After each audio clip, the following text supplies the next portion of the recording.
How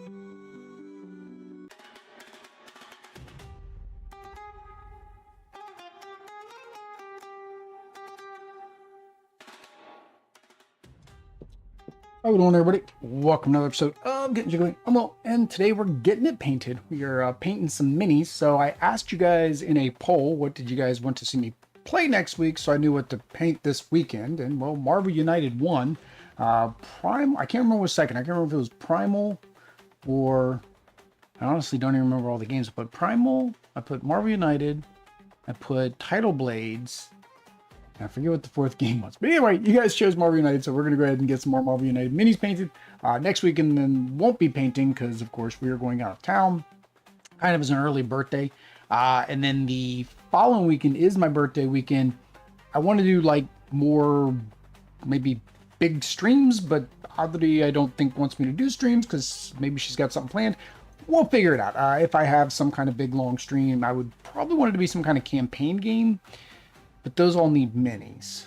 So I'm kind of like, I don't know what to do. I mean, I could do Elder Scrolls, because that doesn't need minis. But either way, let's go ahead and get over. We're going to go ahead and get painted.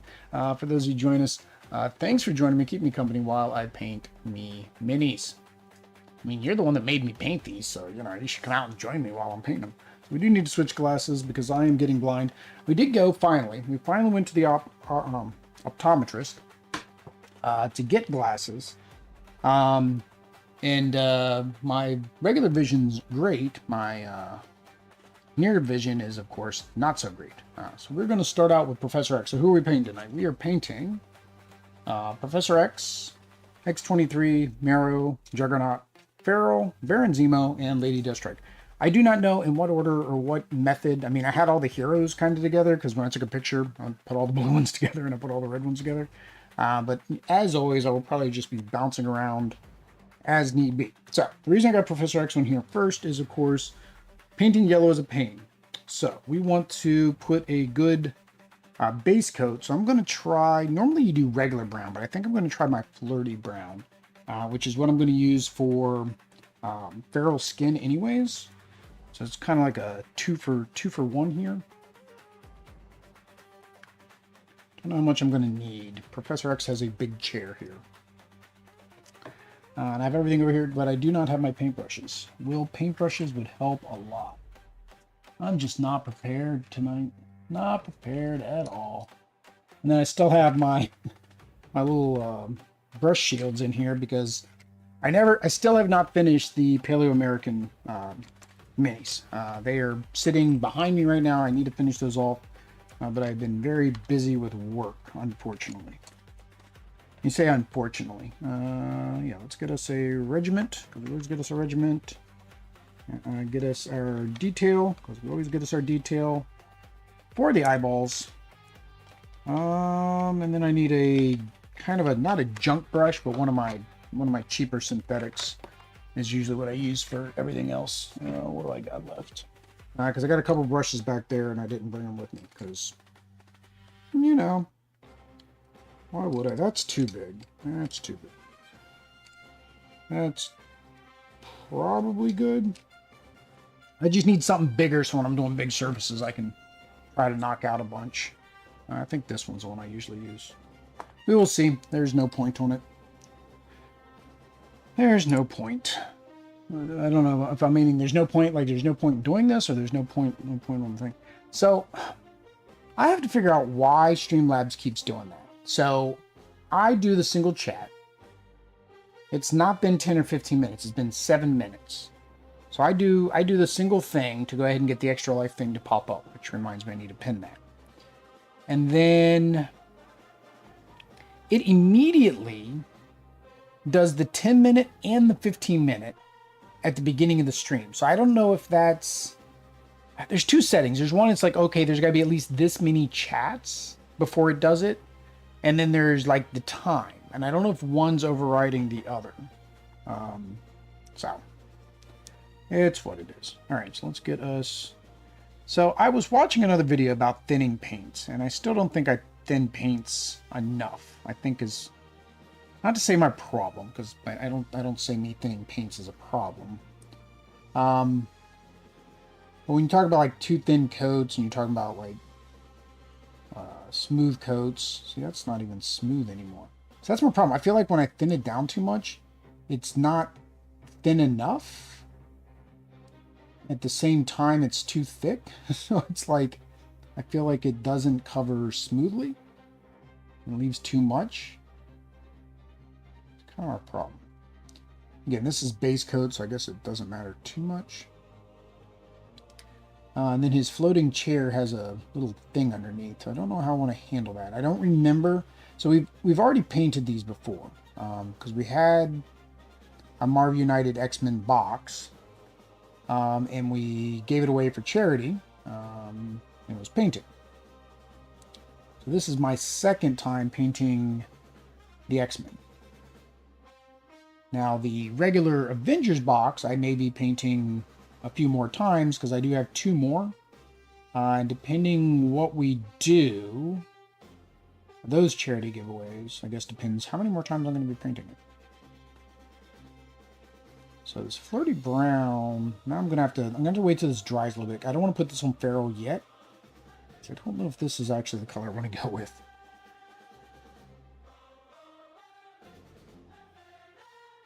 I usually like this color, so the key here is you want a not yellow color as your base. Normally you want to go with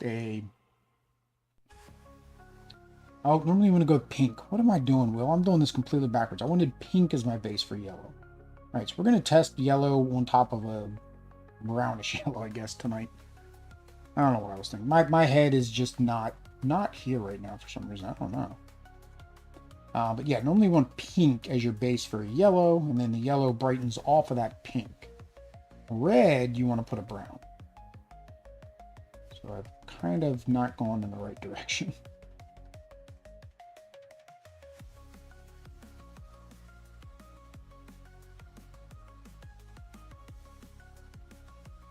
Hope everybody has had a better week than I've had.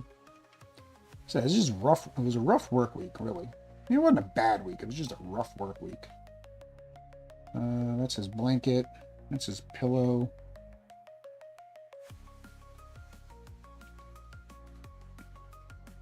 So now I'm running into the problem. So I moved the camera again a little bit closer to me. So when I bring things close to me, and I'm still kind of getting it out of frame. So I don't know where to put the camera.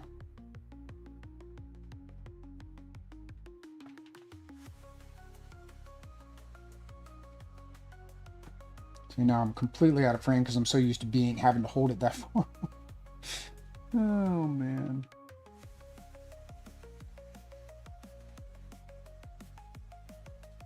So the YouTubers that actually paint, right, and post the videos of how to paint, like, I feel like they're spending more time making sure their stuff's in frame probably than painting. So their painting time probably increases just from that alone.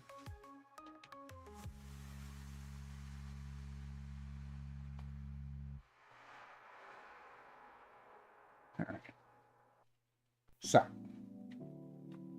it's almost almost yellow enough for me. But yeah, we'll see how this does putting yellow over top of yellow. I think if I do it thin enough yellow and enough coats, it'll be fine. Question is that the color I want to do Feral? So let's check her out. I was looking because I looked on the top of the cap. Yeah, I think that is the color I want to do her. So, all right, let's take the professor off. So the matchups are going to be Professor X, Feral, and Colossus. Originally it was going to be Jean Grey, but now it's Feral, against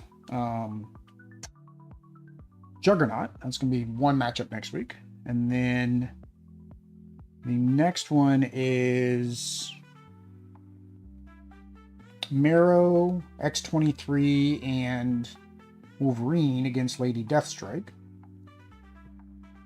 And then the last one is Baron Zemo, and we're doing Falcon, Captain America, and Captain Carter.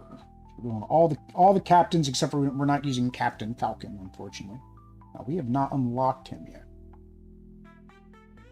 So this is Just like any other yellowish color, this is probably going to need, definitely going to need more than one. Definitely going to need more than one coat. I don't know why I'm trying to be careful about her hair. She's all hair. Like, she's fuzzy. She's like the Beast. Like Beast. The Beast. Beast.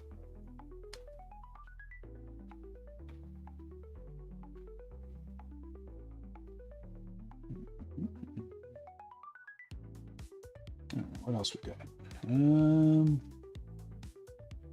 Arms, legs.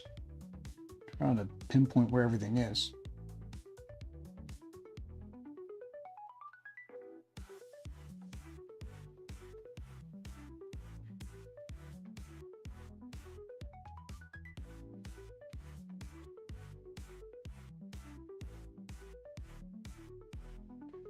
So I've got I mentioned mixing before. I've got a vortex mixer. And really made my hand tingle this time. It's not done that before. I mean, it does it usually, but usually it's after about the time I get down to the last bottle that I'm mixing up. This time it was like after the second bottle. So I'm really debating whether or not I want to go to that. There's another mixer that's got real popular in Japan, and now you can just regular knockoff ones from Amazon or Temu or wherever. And it holds the bottle for you, so then you don't got to worry about that. So dang it, I forgot to change the ISO. This is over bright for you guys. Hang on, let me see if I can change that ISO. I got to remember to change the ISO, and I got to remember to change it back. That's the only problem with changing the ISO. I got to remember to change the ISO back. So let me change that ISO real quick.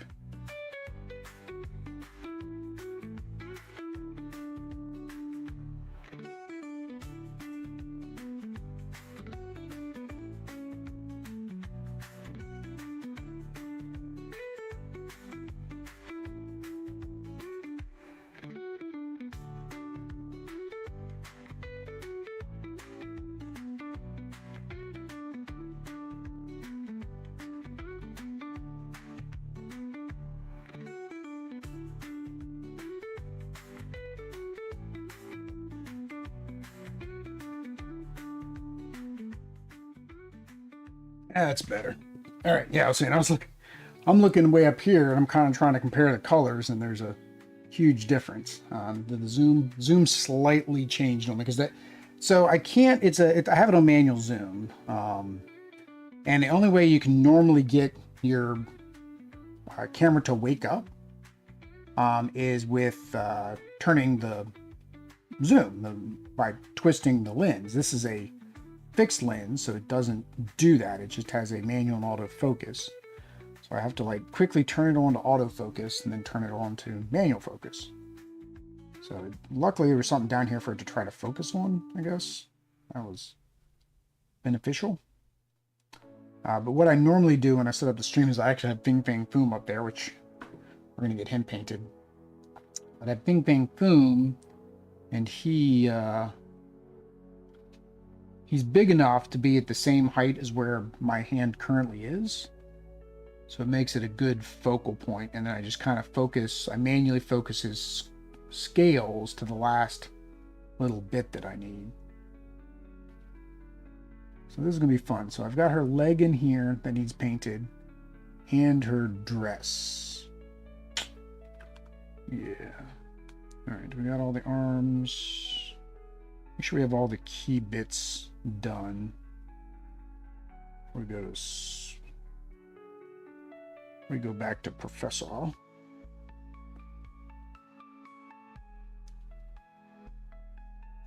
And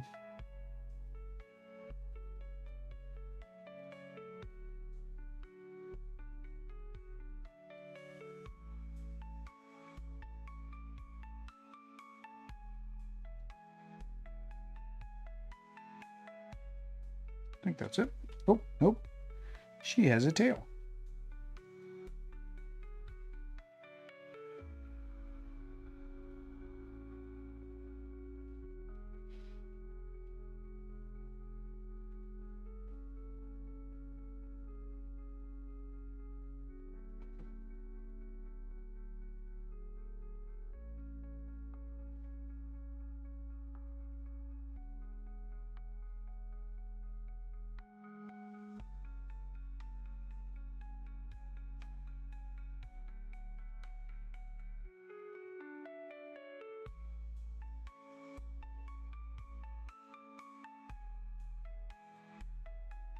Every time you turn in a different direction, you find another spot that you missed.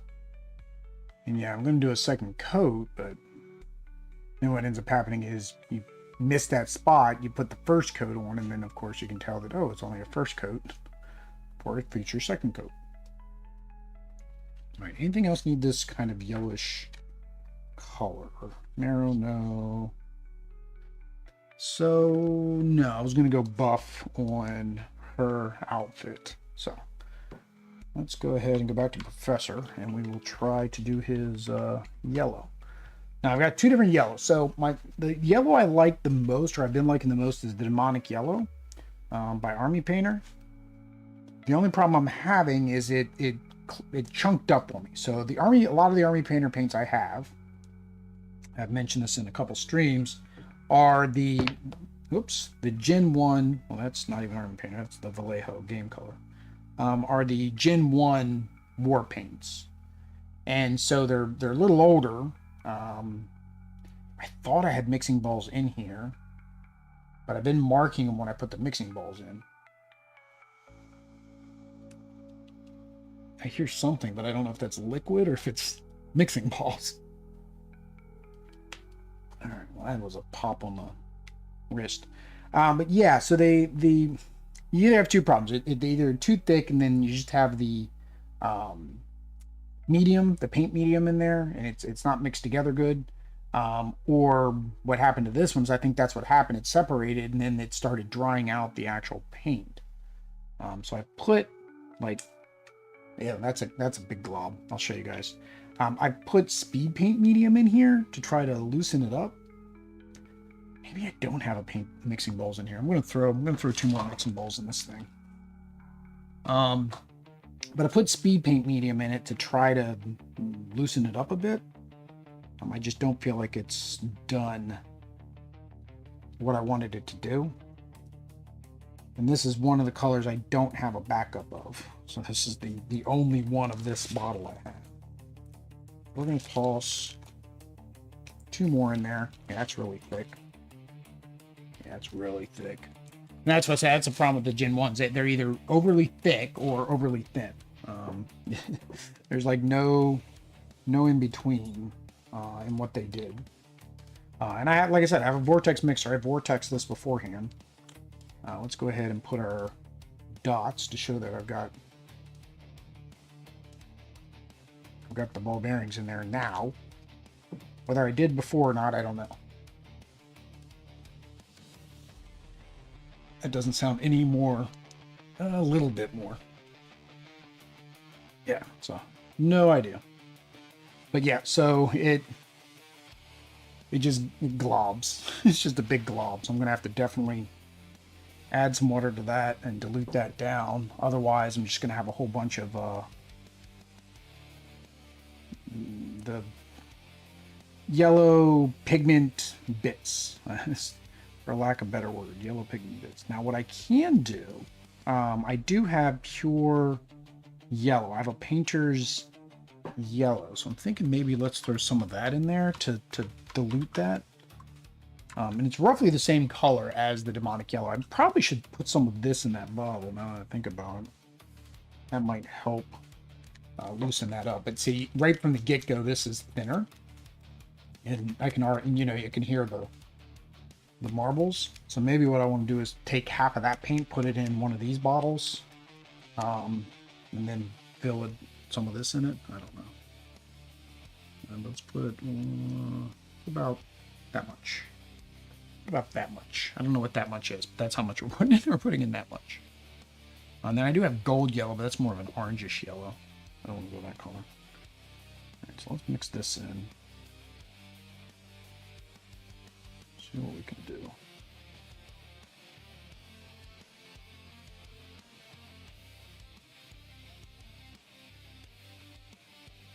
Yeah, that helped. That helped a lot. So let's get more creamy rather than granules. Still a couple clumps, but it's better than it was.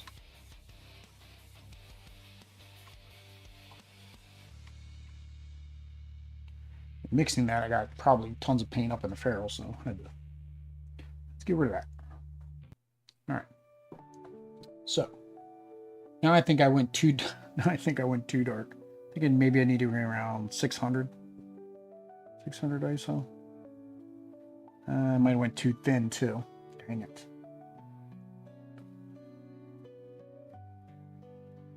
Probably gonna have to go Vallejo. Dang it. Like the color looks good, the smoothness, everything here looks good, but it's still just so thin. Like, I mean, I'll have to do like 20 coats on this. 20 coats just to get it. And the problem is it leaves brush strokes, right? So it's like, if you don't get it as smooth as you can each time, right, you're gonna just have huge brush strokes. So we'll see.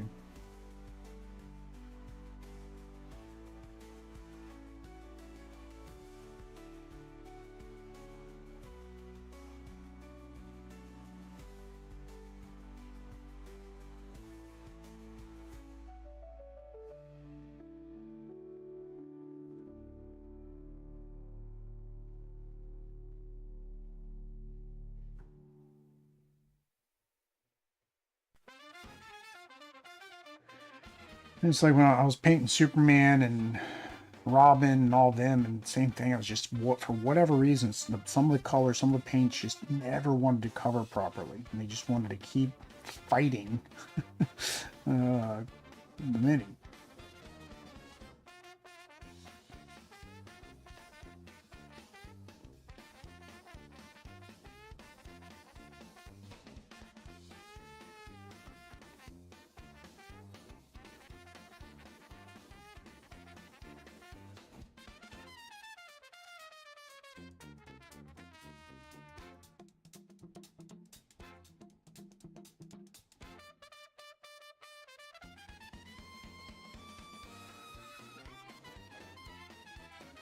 See, like on the camera, it kind of looks like it's covering, but I can tell here it's not covered at all.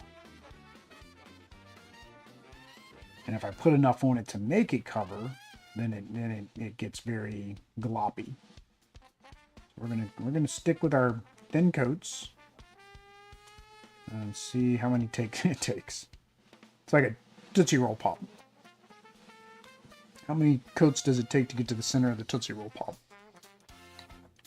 All right, that was number 2 for Xavier. Let's go back to Farrell and do her second coat. Second coat of her coat.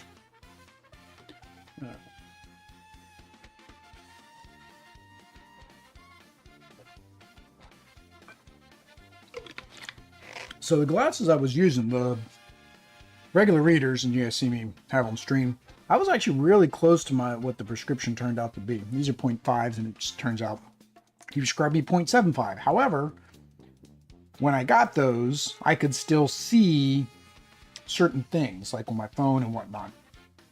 I was just trying to do the exclamation point extra life in the chat without any glasses, and it was just not happening anymore. So yeah, my eyes have probably definitely gotten worse since I started picking up cheaters. Definitely. All right. So second coat of Farrell.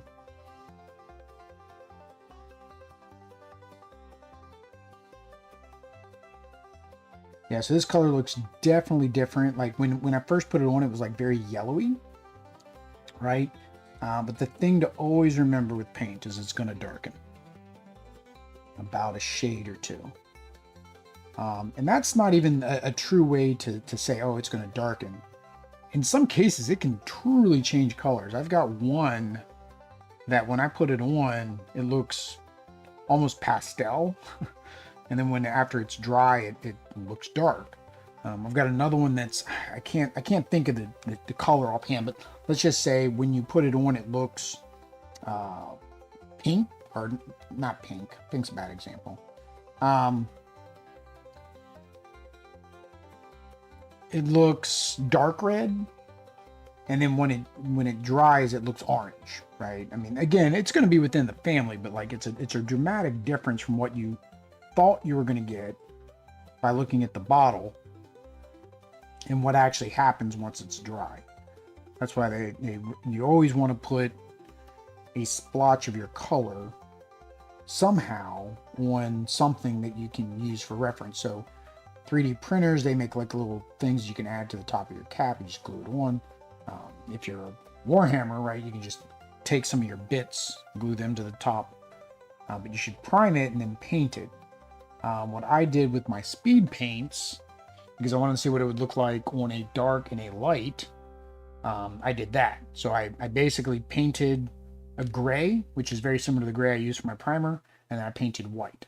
So then I just put the speed paint over so I can say, okay, this is what it would look like over a dark primer, this is what it would look like over a light primer. If you're going to do a zenithal, right, you see that difference.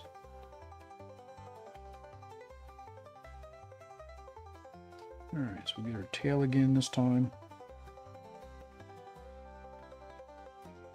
Yeah, she's going to be quick because all she is just two colors basically. I do need to do white, so that's going to take a couple coats. I guess it's good that I started with her first, because I'm going to have to put a couple coats of white in her hair to get her streaks in there.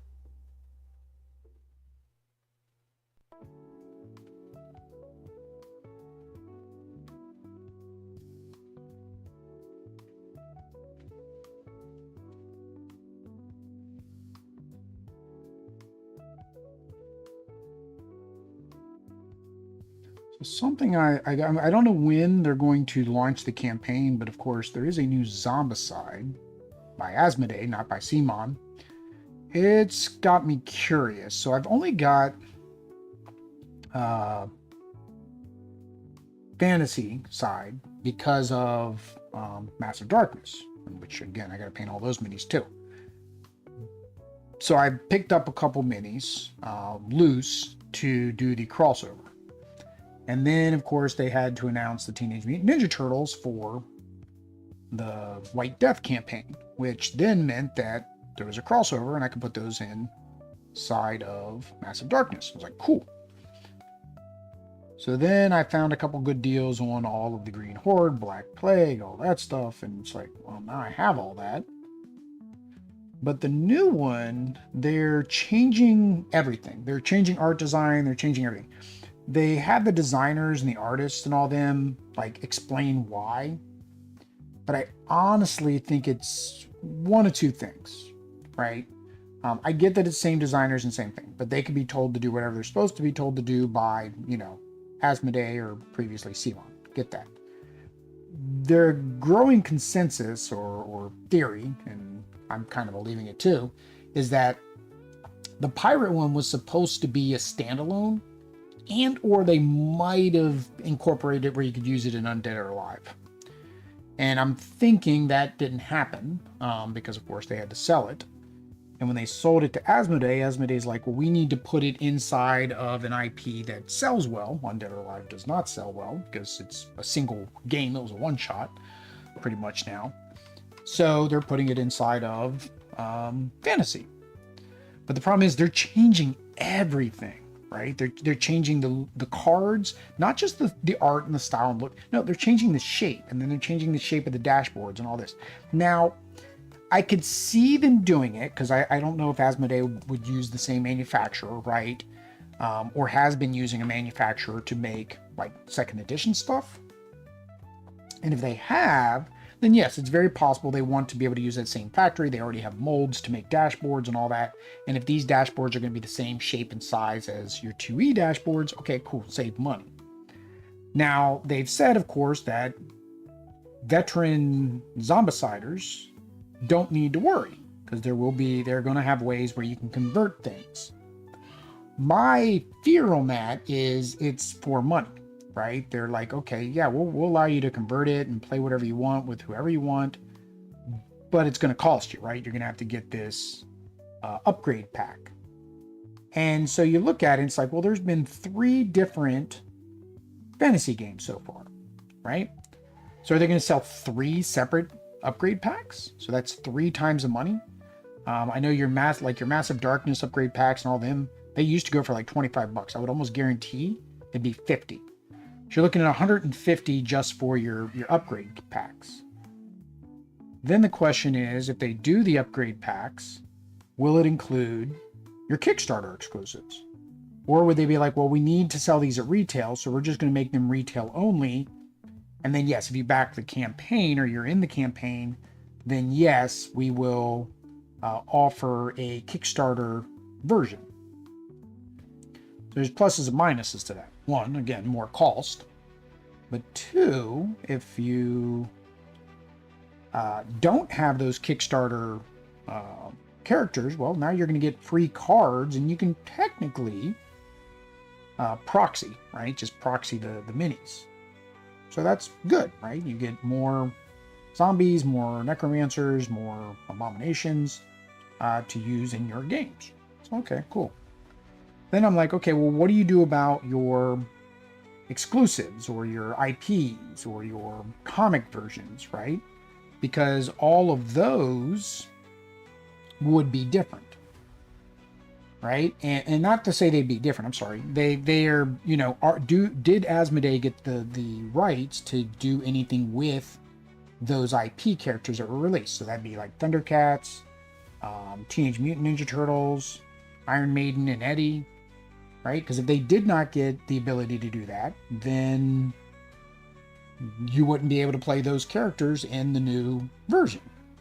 So it's kind of like, I don't know. I mean, we've got to wait and see, but it's like changing this the way they are, I don't feel is, I'm going to have to paint this, somehow I have a missing spot down there, is not consumer friendly, is not existing consumer friendly, no matter what they're trying to tout it as.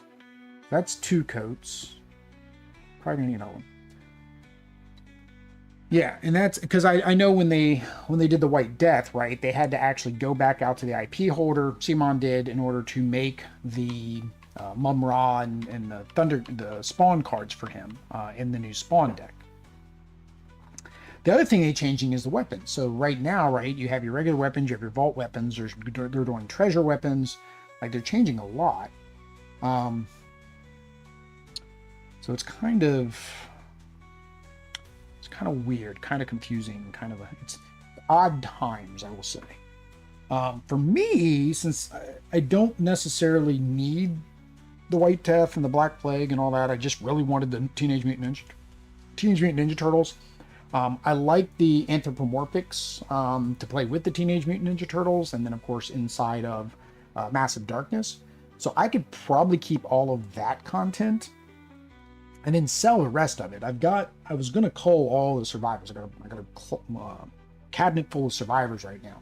I had almost culled it down to pretty much the base games, the expansions, and then a couple groups for like thematic games, like all the Stranger Things characters. That's way too much, Will. Yeah, all the Stranger Things characters, the musicians that was in the last one. I can't even think of them. But like them, and then of course I have Eddie, so he can be the 6th member in that band, that kind of thing. But otherwise, like all the rest of them, I'm like, when would you have enough time? Now, I guess for White Death, Green Horde, there are enough scenarios now that you could probably play a different character in every single scenario, and not repeat a survivor. I don't know. I'd have to do the math. But yeah, so I went through and I made a spreadsheet. I posted on BGG for anybody interested. It's a link though, because I was still maintaining the spreadsheet. But basically it's a spreadsheet and it says, okay, how unique do you want an ability? Right? Do you want one person to have it? Do you want 3 people to have it? What is your uniqueness scale? Right? And so that's kind of what I did. And then I took the minis based on that uniqueness scale and, well, culled down to what I've got now, which is still, in my opinion, way too many minis, way more than you would ever need. Now, let's go ahead and do our shirt. We're going to go ahead and do a pre-coat of this tan. And then we can paint her shirt after, because I think this will be easier to cover up than than the gray. Probably, honestly, I should do her skin too, because I can just, yeah, I think all this is just, this, I put so much on the wet palette, why not? This is going to be much easier to cover up with whites and creams than gray will be.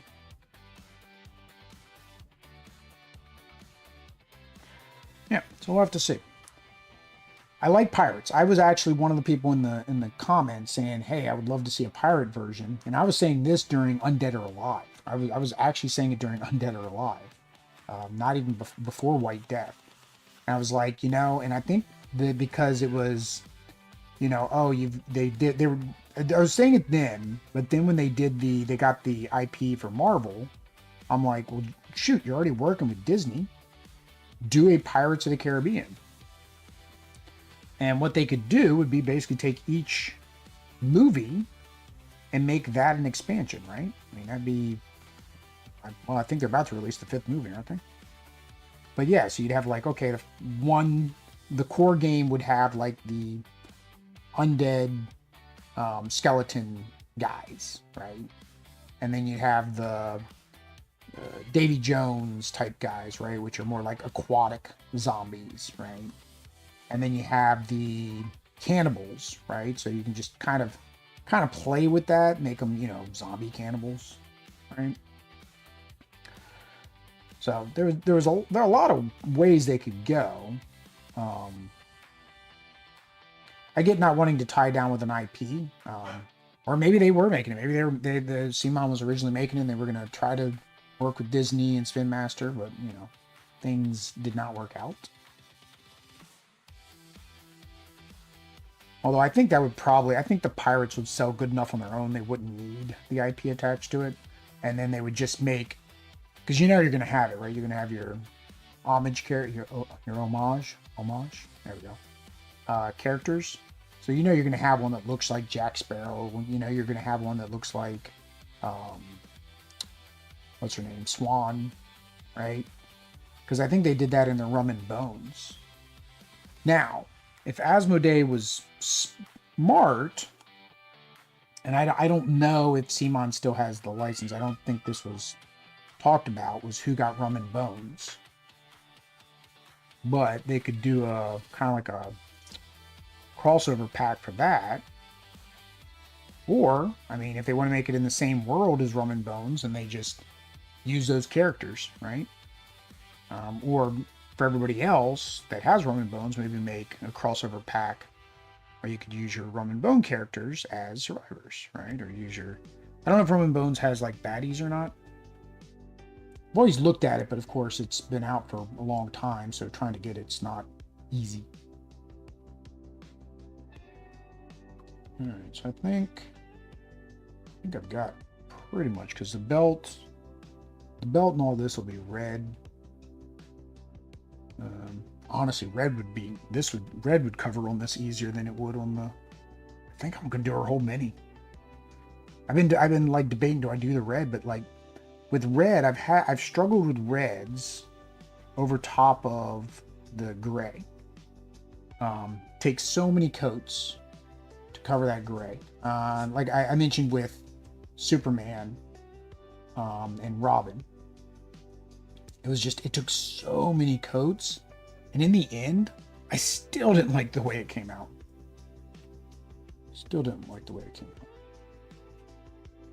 Bella will probably be barking at me in a minute.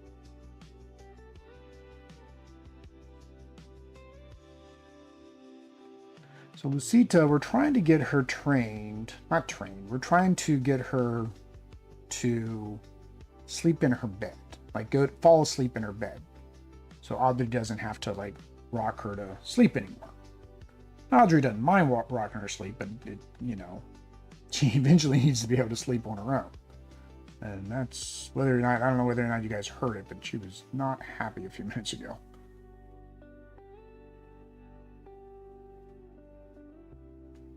So this is the other problem I have with thinning paints.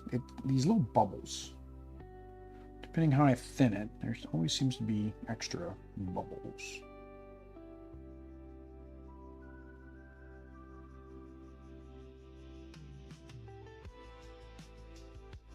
Yeah, I think coloring her completely was the right idea.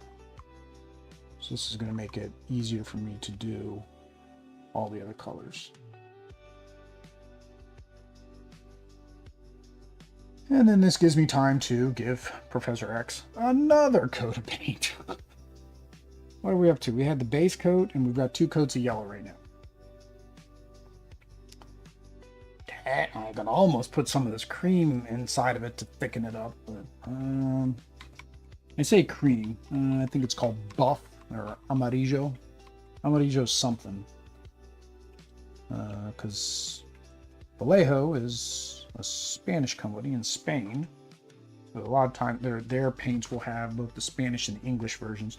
I kept it as buff, but it was something, it had another name, and I crossed that out because I wanted to figure out what was this the most equivalent to.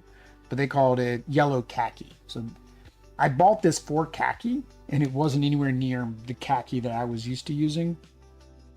I don't even know if I still have. Yeah. So this is the khaki I like. It's kind of a greenish brown. And so I bought this because it was called khaki, and that's nowhere near the same colors. That's why I crossed off the word khaki, because I'm like, that's not the khaki I'm looking for. Now, one nice thing about if you ever need to replace these tiny bottles, the WizKids ones, the old WizKids ones that were Vallejo, the new sets, I think the new D&D sets, I think are Army Painter, but there's a number, so you see it's 80061. You just get 70061 in the game color line. See, this is 7976. So different colors. Different colors. Put that where it belongs. You. All right, 3rd coat for Profess. It is the Professor. I don't know what color I want to do as carpet this time. I don't know what color I want to do as carpet. What color is his jacket? Oh, it's that. Ew, I didn't even get that color. Yeah, army green. The back is fine. The tie is fine because I can use the same color I'm going to use on Mero's gloves and boots. So that's where, like, you want to get I always want to get as close to the art as possible, but if I've got a color already on my palette that's like 90% there, maybe even 80% there, I'll use that color. All right. So let us do coat number 3, or second color coat number 3, because we've already done the base coat. I'm not kind of counting.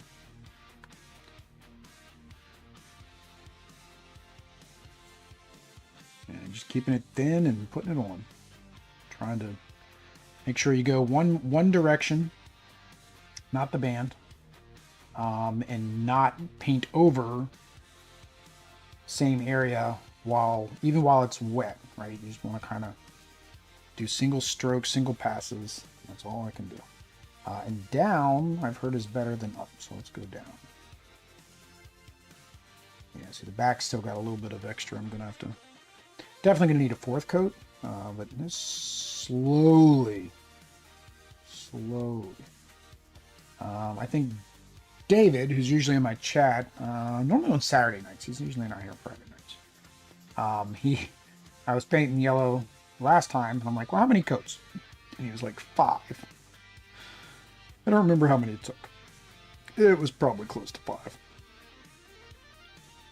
Or more.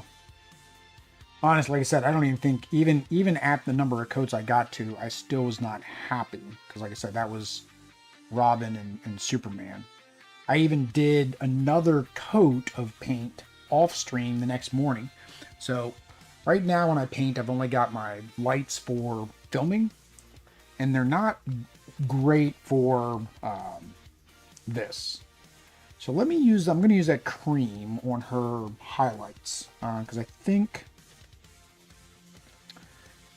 that'll help. See, they did her hair slightly darker. I do have a darker, but I think it's a little bit too dark. So maybe what I'll do is I'll mix just a drop of the Parasite Brown before I do these white lines to make her hair a little darker than her body. Give it a little bit of separation. Now, there's another way you can do separation. Another way easy to do separation is to do black lining. I don't do black lining. All right, so let's just do... It's probably too much. That was definitely too much.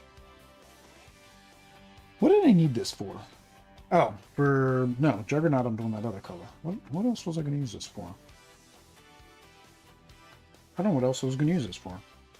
Oh, I think this is what I was going to do. I think this is what I'm going to do her stuff in. She's got it looks red, but I think it's supposed to be more of an orangish red. So I think I was going to go with this because this is normally what I do for Parasite Brown's what I do use for redheads, which technically Marrow's a redhead, so we can do Marrow's hair with that too. So I think I only need a drop of this. I just want it one shade darker. Let's pour our water in there. So we've already got a base coat, so it can be, I think it could be a little thin.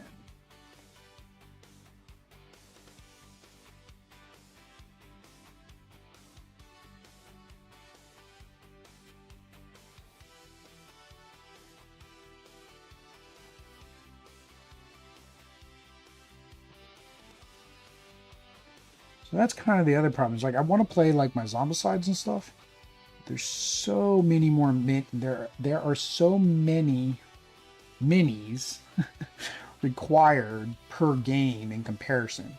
Now, once you get your runners, walkers, brutes, once you get those painted, okay, well, yeah, you're kind of in a good spot, but like then you have to limit your abominations that you can use, right? So it's like, do I want to limit the abominations? And so if I do, for example, Marvel, right, I would have to limit it down to just, maybe three different abominations, 4 different abominations, right? Depending what I painted. Now, as I paint them, of course, that pool would increase because at least with Marvel zombies, they're dual purpose, right? Whereas with, say, Undead or Alive, which I also have, and Green Horde and White Death, which I talked about earlier, they're single use, right? So if I paint an abomination, it can only be used as an abomination. So then I have to think, okay, is there a way for me to speed paint them and still make them look good? Yes, I could use speed paints, but I'm honestly not a fan of speed paints. I don't like the way that it looks. Now, what I've seen a lot of people do with speed paints is they will do the speed paint for your base color because then it gives you your darks and everything, and then they do their second color, which regular acrylics over top. I don't want to do that because that's twice as much work. But yeah, so you guys might not be able to see because again, I got the camera screwed up again. But her hair is definitely, it's like one shade darker, which I think is enough for me. It's not quite red, like the redheads. I think that's just enough to do that. So let's put Marrow's, do her hair while we're at it.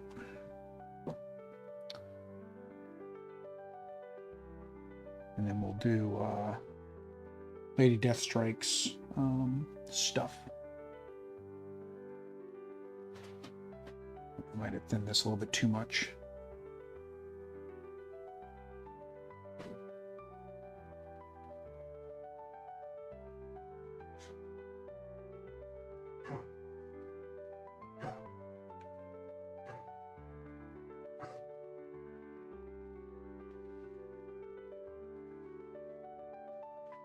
Thinning is always like that's the mystery. That's the mystery for mini painting.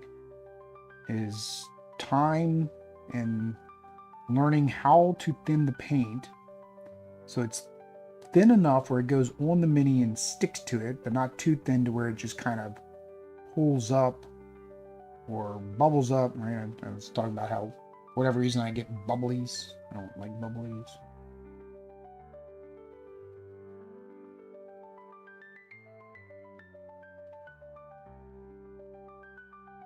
I mean, I guess the other way you could quickly get some painted done, right, is I always talk about, like, I want to find other techniques and styles, so that way I don't, like, do everything the same, like as a sun drop type technique or whatnot. So that's another way. Guessing that's here. Kind of weird. We'll call it here.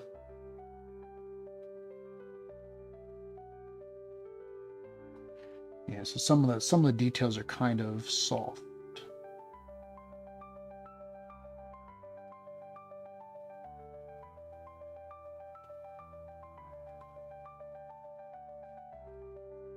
Because a good example is, and I was talking about my birthday and what I want to do with my birthday stream. So over my left shoulder, this is my left shoulder. My left shoulder here, I guess, right, is actually Labyrinth. So the Awakened Realms Labyrinth game just came around, and it's got the Chronicles, which again is a campaign mode for, well, Labyrinth. So it's like, that'd be a cool game to play on my birthday. It's even one that Oddity would possibly join me to play. But it has minis. So it's like, okay, do I, just so I can get that played, do I just go ahead and do a sun drop, a wash technique?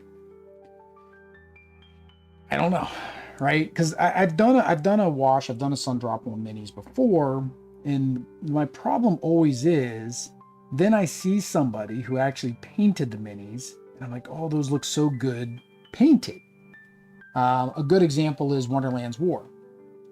Do I have a video of the Wonderland's War? I know I have a video of Tidal Blades. I know I have a video of that. And those minis I did just like a, I wouldn't say, I mean, it's like a sun drop technique, right? I dry brushed, I put wash or speed paints over top of that, and called it a day. I think I did a highlight over top of that. So it was like a three-part process, right? And that's what I did. That's all I did. And yes, they look good in their own right, and a lot of people like, you know, that look. Otherwise, Awakened Realms wouldn't make as much money as they did with people buying Sundrop minis. But yeah, when I see somebody who painted those Wonderland War minis, because it's the kind of the style I like, right? I like these chibi minis for Marvel United. I'm like, oh, I could do that. I could do that, right? I can paint that quality. It's not like they're painting to some kind of showroom quality. And I'm like, ah. But I wanted to get them done quick, right? Because you had so many minis, you had all the bosses, you had all the companion guys, you just had so much. And I wanted to get it painted so we could play it on the channel. And yeah, that's what we did. And that's kind of why I don't play games unless they're painted. Because I know that if I were to not paint it, I would never paint it. So it's kind of the same thing there. I did a speed paint. I could, technically, I could paint back over the speed paint, as I was saying, some people do, to do more detail. Just use that as the base coat. This is not the brush you want to be using for this wheel.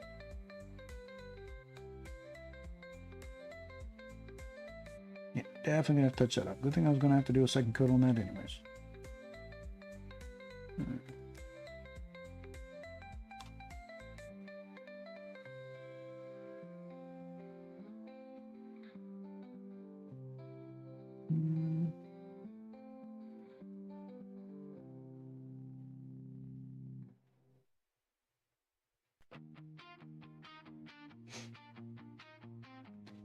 Yeah, I'm always trying to find some kind of technique, and if I see something cool, then I'm like, oh, that's gonna be cool. So a good example is I went and looked at the BGG because, like, how could I do my Tamashi?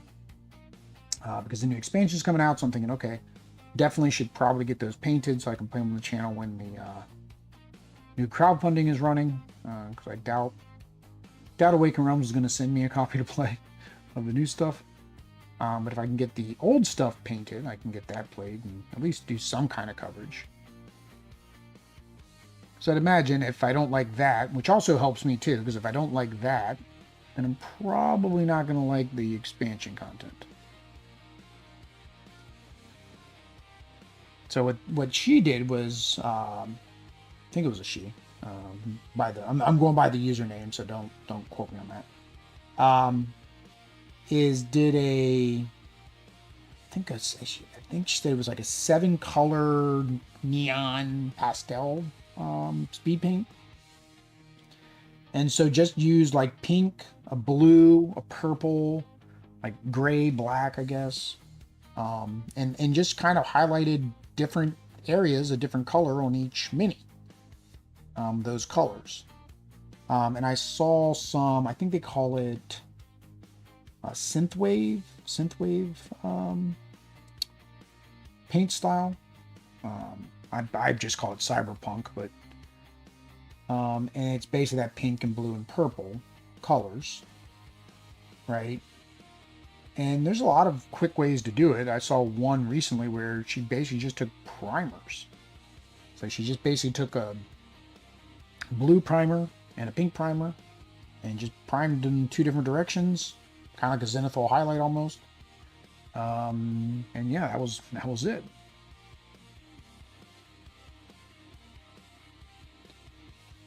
And then after that, then paint over top of it the solid colors. So if you want to add black or gray or whatever over top of that, but you have your base colors, that synthwave, cyberpunky pink and purple. There was another guy on Instagram, and for ether fields, and he did like a mono 2-tone type technique for the heroes, I think. And it looked really cool. Reminded me of, so DC did these figures that were like pure white with like gold. So it was like very clean looking. I think they even did one with like silver. I think they had a silver line, they had a gold line. And it was just very clean looking because it was just those 2 colors. So stuff like that is like what I consider. But then again, I have to make sure I don't go look at other people's paint jobs, because then I'm like, oh, I could have done that. I could have done better.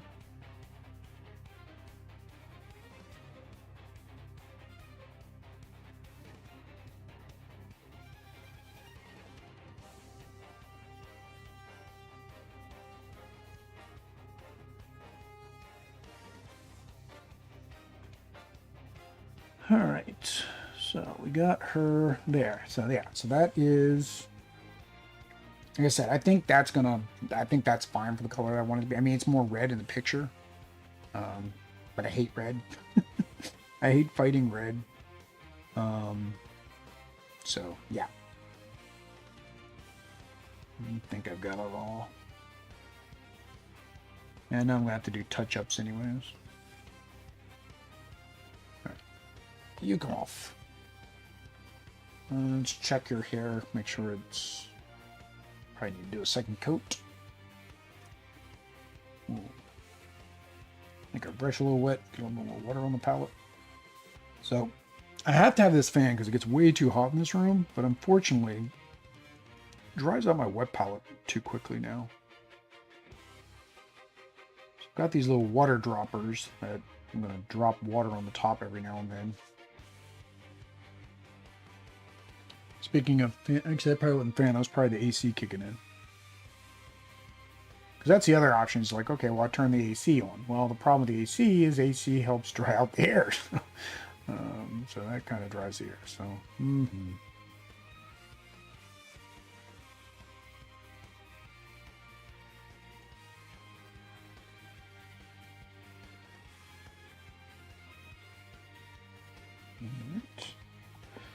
Alright, so got her. Yeah, I don't think I'm gonna. I don't know if I want to do another coat. Maybe. Let me, if I do it thin enough, maybe then it won't bother me as much. So let's see here.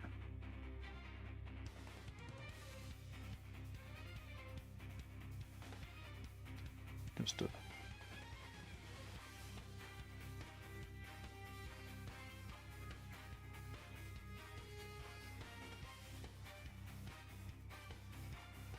It almost looks like it lightened it up. I didn't want to lighten it up. Grab a little bit more of the darker red and mix that together.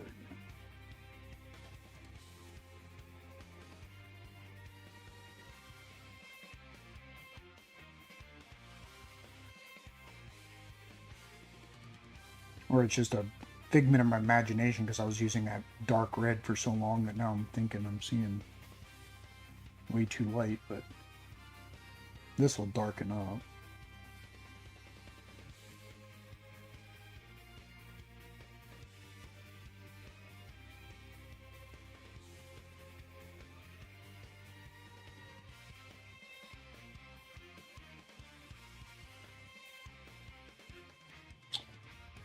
There we go. All right, Professor. I think we're on coat 4. I think. This is what I get for not painting pink first. This is what I get for not painting pink first.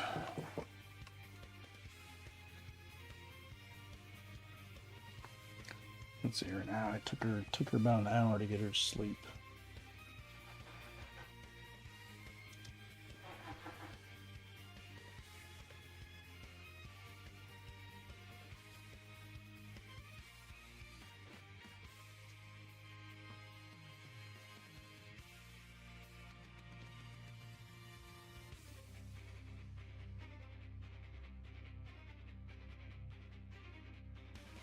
So I'm putting water on the wet palettes, but I'm trying to spread it out though, because it all wants to sit in one spot.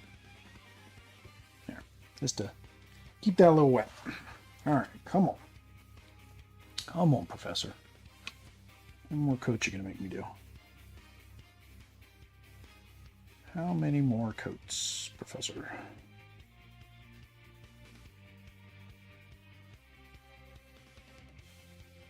All right.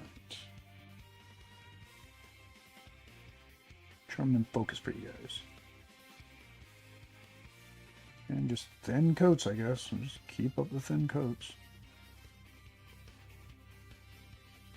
I guess I should paint it in different directions. So like when you're using colored pencils, that's one thing you learn about colored pencils is you don't keep painting the same direction each time you go over an area. You should go a different direction. Because when you're, again, with paper products, right? It's grains, fine grains of paper, right? That you're painting over or coloring over. So you're pushing them down with the pencil. So of course that's going to cause them to lay down and not accept colors. So if you do your first layer going one direction, and then when you go back the other direction, you're picking up the micro differences in the grains of, I keep saying grains, I don't know what paper's called, but the little fine pieces, the grains of the paper. So kind of like the same thing here, because I kept doing this way each time, it left like little lines, little thicker areas. So then when I go the other way, the paint now sits in the opposite of what it was sitting in. Hopefully. That's the theory. That's the plan.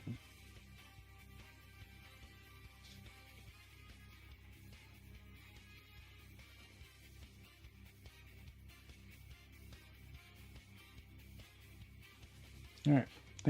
I think that was 4 or 5. 4, 5. Don't remember. I didn't do the bottom. I almost don't. At this point, the bottom isn't as important. So I don't know if you guys can see that, but there's still like right here. There's a dark spot. There's just dark spots everywhere. I just have an odd feeling I'm gonna be at like 8 coats before we're all said and done. All right, we need to do another coat of the tan, so I guess we'll do that next. Today's yellow day. We're just gonna do a bunch of yellow. I did not realize today was Friday the 13th. Did not, because Friday the 13th was last month, and somehow we ended up with them back to back. I would have known that, I probably would have played like Final Girl or something like that tonight. Or I would have foregone the painting of Marvel United for Marvel Zombies and then apologized. Because I did put this up in a poll. I did ask you guys, what should I paint? So it kind of would feel wrong to paint something other than what you guys voted on, but thematically, I guess honestly I shouldn't be doing the second coat yet. I should be doing the white first. Oh well. Or the bleached linen. So I don't use pure white. I use bleached linen normally. And I didn't get this one as smooth as I should have. It's got little grainy bumps. Do not like the grainy bumps.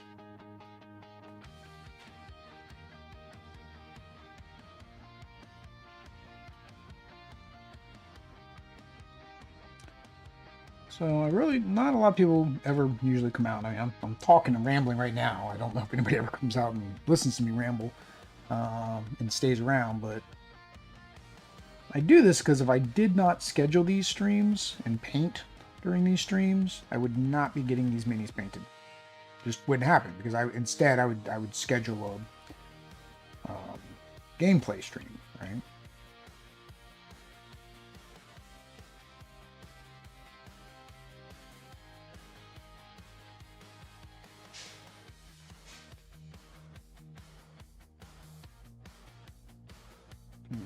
And then her pants, yeah, pants.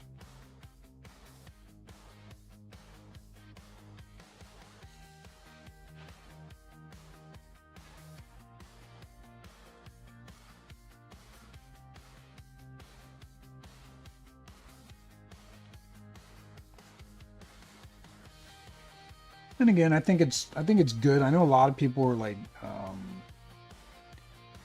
fearful to paint.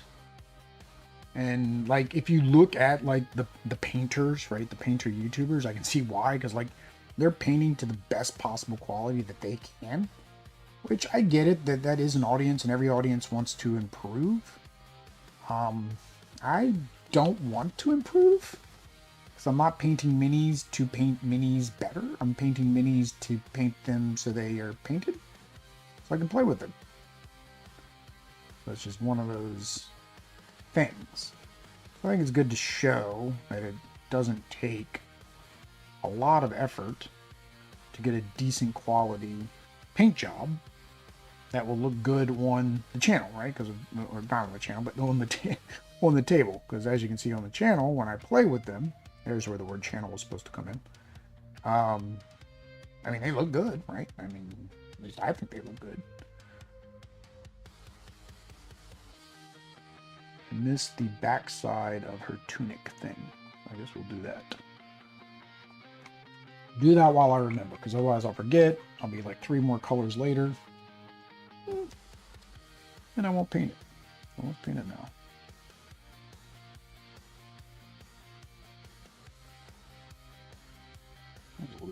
Again, a little bit thinner than I meant for it to be.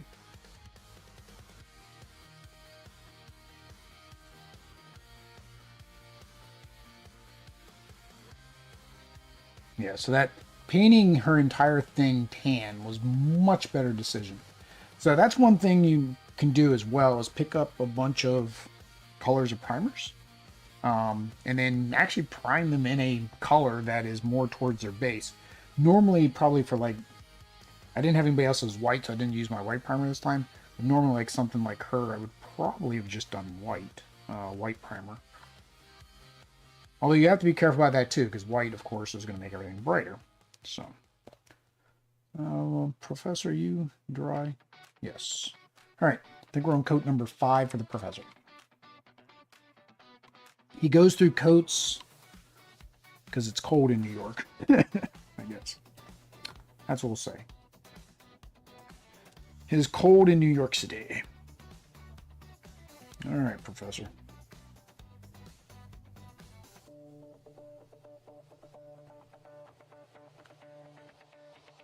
Let's do a cross again.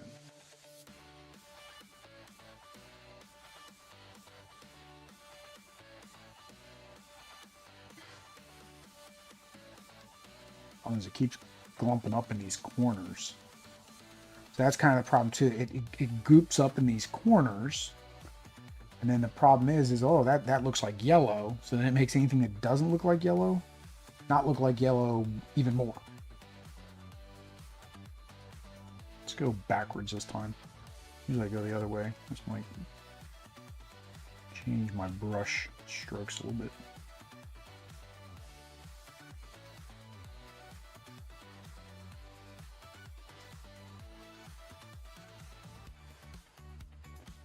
Now, something else is once I get the other colors in there, the yellow might stand out more. It might not matter as much. But right now, I can just see through the yellow too much.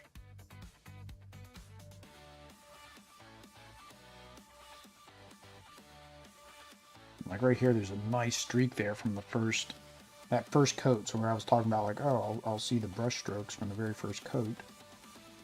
Oh, there's the brush strokes from the very first coat.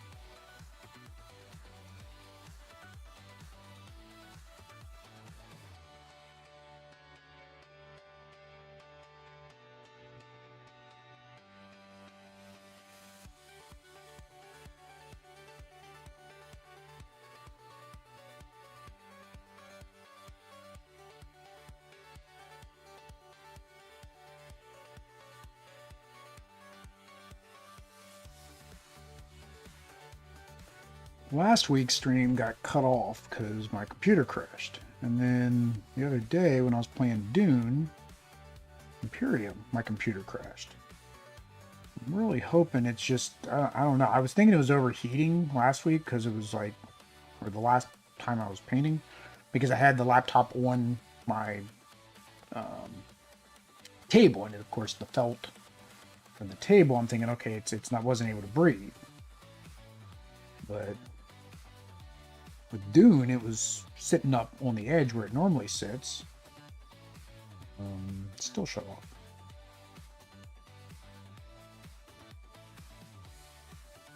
I don't know. I'm getting tired of painting yellow coats on it. All right, let's move on to something other than yellow for a while. We'll let that dry. I'll come back to yellow later.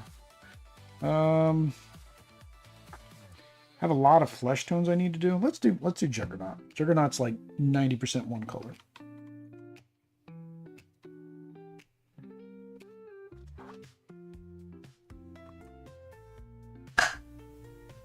All right. So I am going to use my terracotta red. So if I like this red better, I might. This is looking a little bit too light for me now. I don't know. I'll wait till I do Juggernaut. Maybe I'll like that color better. See, Juggernaut, I'm going to do the terracotta red. That should come out nice.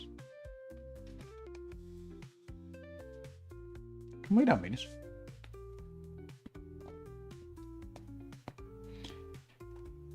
So I do have two sets of Juggernaut minis. I'm not going to paint them both. There's no point. Now, what I've seen some people do is they will paint them alternate colors, which would have been fine. Like if they would have made him when he was on the X-Men, he had a black and red outfit.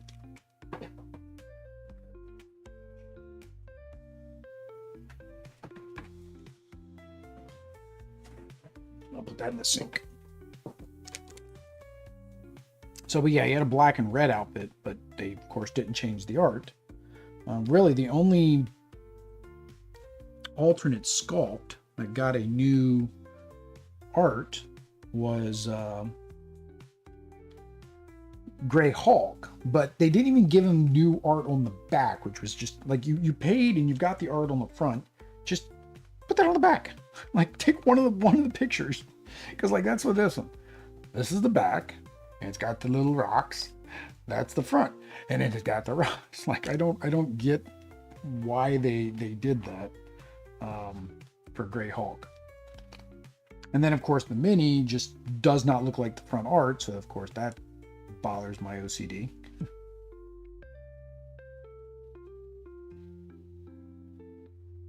So this is actually air paint. And that's the thing, like, I would almost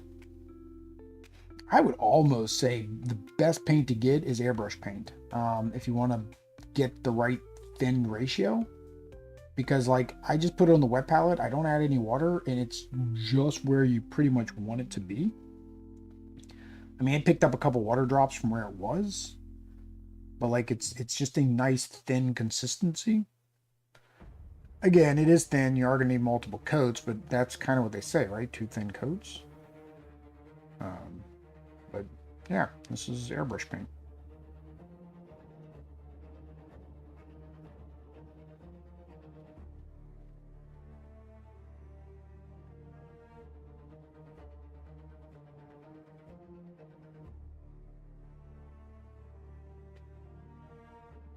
Now this is going to be the fun part. Luckily, his helmet has a little bit of texture, so you don't have to keep it completely smooth.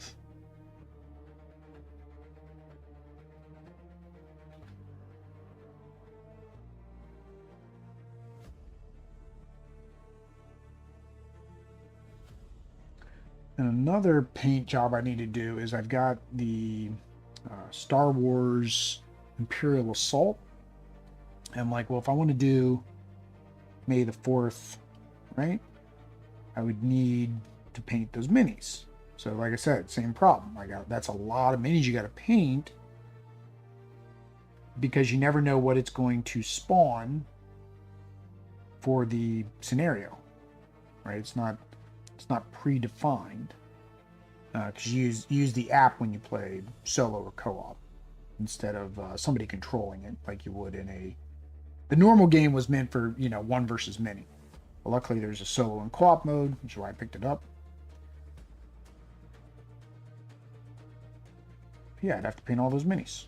I'm not gonna play it unpainted. So then it's like, okay, now I've got to spend multiple weekends painting those minis. Again, not a problem, but it means that I won't have minis for like Marvel United or whatever. Because I again won't play those unless they're painted.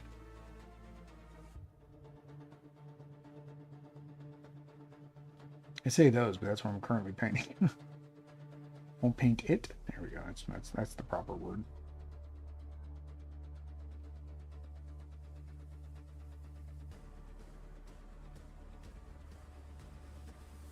I like this terracotta red. This I picked up. I forget why I picked this one up. Oh, I think it was just the local store was closing. And so they had the paint like 50% off or something. This just looked like a nice color. So I picked up a bunch of colors that were just unique looking that I knew I probably didn't have anything close to it.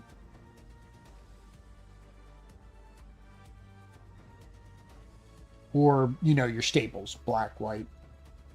Is the art of you on the thumbnails AI generated? No, we paid a artist a long time ago to make our characters. So if you look at our banner on our homepage, that's the original art we commissioned.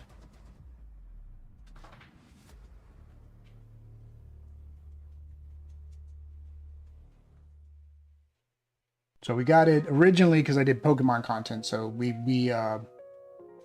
did in the style of Pokemon is what she did.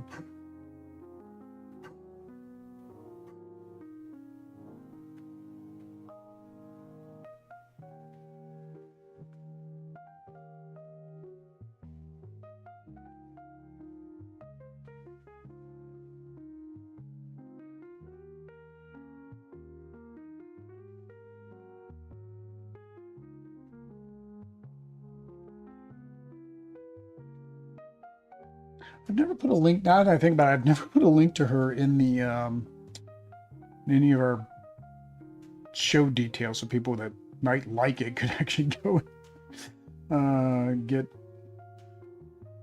picture drawn.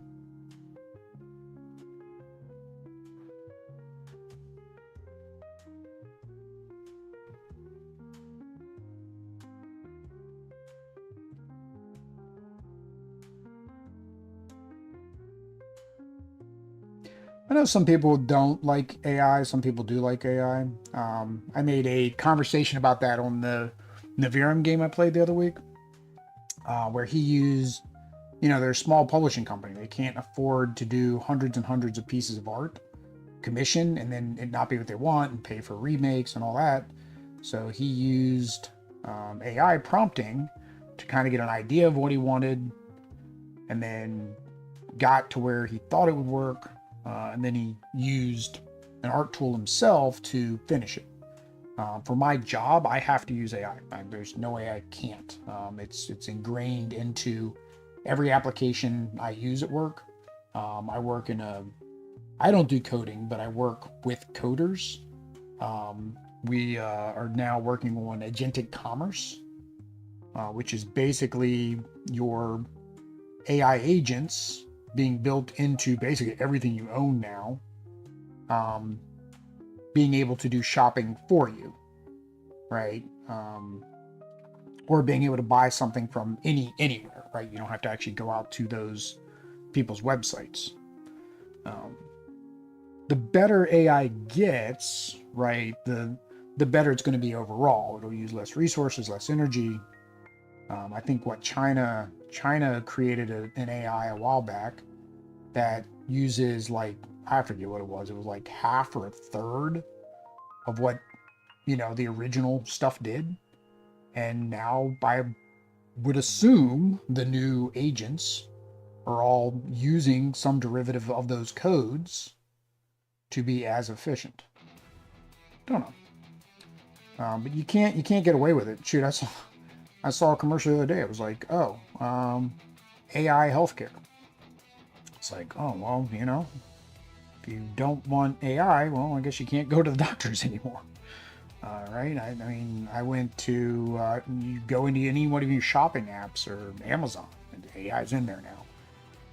Now, you can choose not to interact with those things, but in all honesty, if you support those things, if you use those things, you're supporting the AI, or you're at least supporting the build of the AI, right? Because your money that you spend in those services is being used to pay people. Some of those people make AI. So everybody's got their opinions on it. I feel like if it's used correctly as a tool, it's no different than, and honestly, I guess here's the problem with AI and people screaming about AI today. AI has been around for decades now. It's nothing new. Generative AI, at least in the context that generative AI is new. But if you've ever used a filter on your camera or ever used a filter in a photo editing app, that was AI. It's a computer program. That's all AI is. It's a computer program that makes logical and deduced decisions based on different algorithmic data points, right? So that's what it is. OCR, optical character recognition. That's just AI. It's a computer program saying, hey, how do you make this render? Or what is that I'm seeing? Right? It's thinking on its own. So, like I said, teach their own.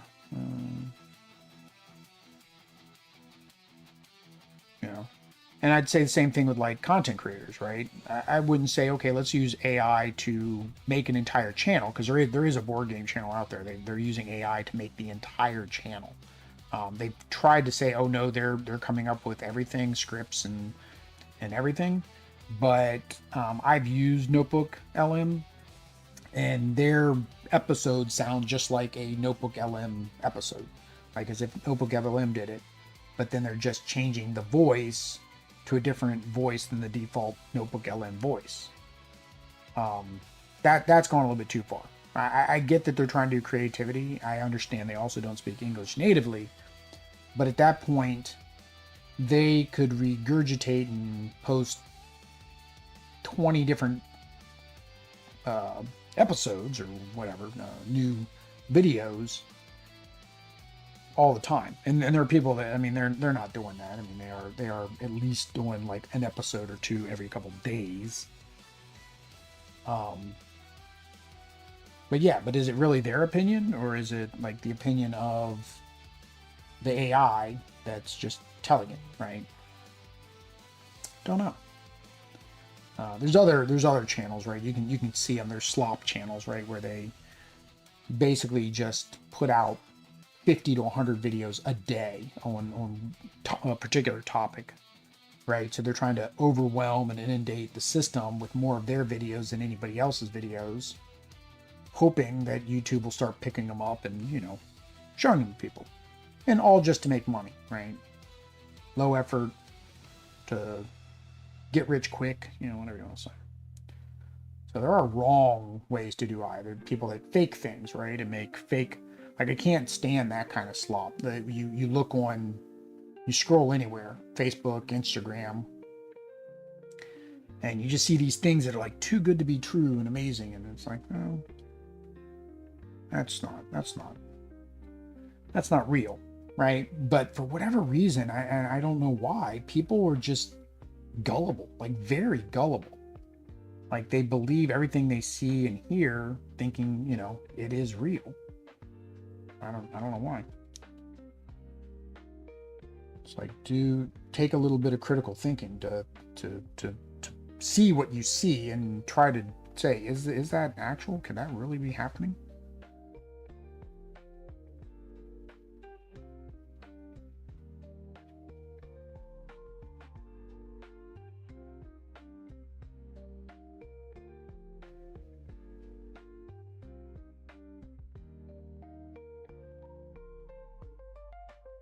All right, so I've kind of gotten 2 coats on them, so I think we'll go with that for now. Question is, do I want to go that color for her? That's the thing. I think that's too red. So I kind of need an in-between. So maybe what I'll do is I'll mix a little bit of that in the, what was that, Parasite Brown?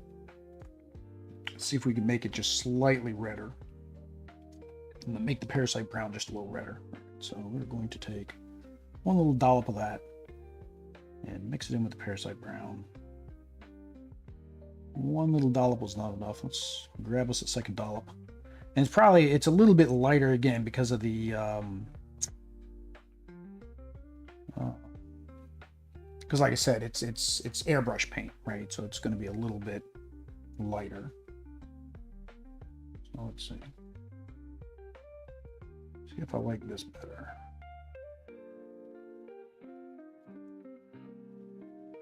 And I guess the nice thing is I already got a base coat, so if I don't cover everything, it's going to cover enough. I say that now, and then tomorrow morning I'll see it in regular light and be like, ew, I missed like all these spots. Missed a lot of spots.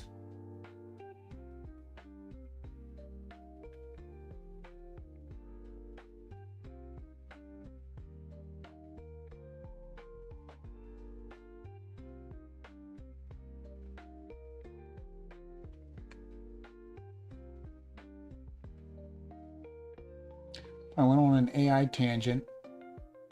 I don't even know if Tom's was here the whole time. Oh, man.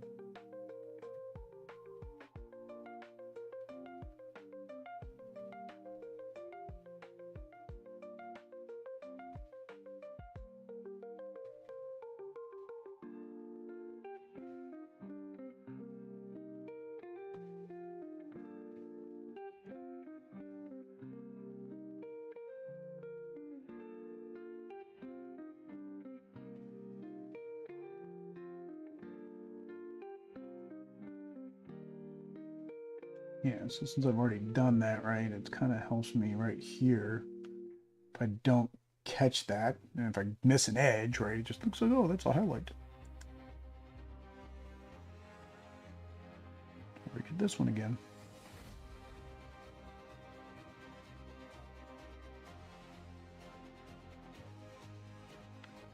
Yeah, I think that's better. Just slightly redder. I like that better. Ugh. All right. All right, Professor. Time to get another coat. Time to get another coat, Professor.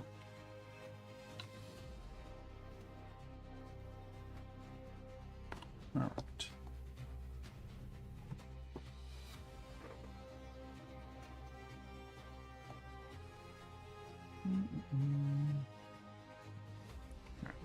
Somebody reacted on Discord. People have asked about Discord, but like I don't know. I'm trying to use Discord more right now, but it's other people's channels. I don't think I would use it enough to warrant my own channel, or my own Discord server. Because same thing, I look at like similar channels that are my size, like Co-op Guild, right? And those Discord channels, I mean, they're just not. I mean, they're active. They get, you know, people chat every now and then, but it's not like something that's really active. But at the same time, I look at that and I'm like, well, that actually is a little bit easier to follow, right? Those conversations. I think that's the other reason I'm not a Discord person. I mean, maybe I'm showing my age here. But again, I grew up on forums and boards and stuff like that. So you can have a conversation, and the conversation is always, not to say accessible, but it's always, you can start from beginning to end, right? You can see where it began, you can see where it ends. Somebody else isn't jumping in the middle of it with their own conversation, right? It's just that one conversation. Discord, not so much. Not so much. You could have 4 different people having 4 different conversations all on the exact same channel. Especially if it's like just like a general or an off-topic channel. Now, a lot of times people will join each other in their conversations, but then you also have like people that feel bad. It's like, oh, can I even ask a question right now? Because you guys are talking about this other thing, right? How does that work? I don't know what code I'm up to. It's a lot. I can tell you it's a lot of codes.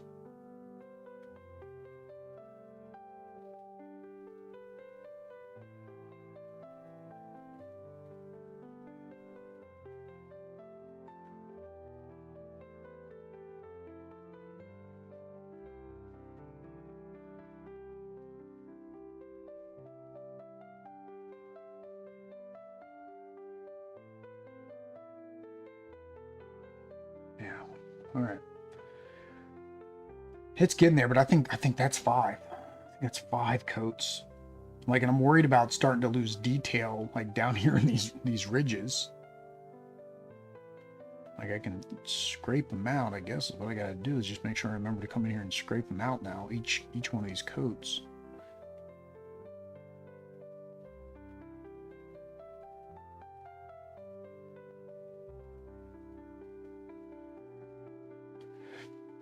There we go. All right. Who to next? See if Juggy needs another coat or not. Yeah, I think Juggy's fine. I think we get some flesh tone on him. We'll see. All right, I did want to put some of the cream in her hair before I did the white. So I think I think it's the color I want it to be now. I can slightly see in the screen that it's 2 different colors, but like I said, I've darkened the screen too much now, so I either go one way or the other. I either make it too light or I make it too dark. One or the other. I can't pick. All right. Clean that brush out.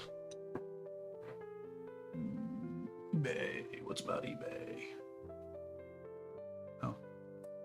$6 reduction on ashes. Well, I already bought my ashes. A little bit too late to give me a $6 discount.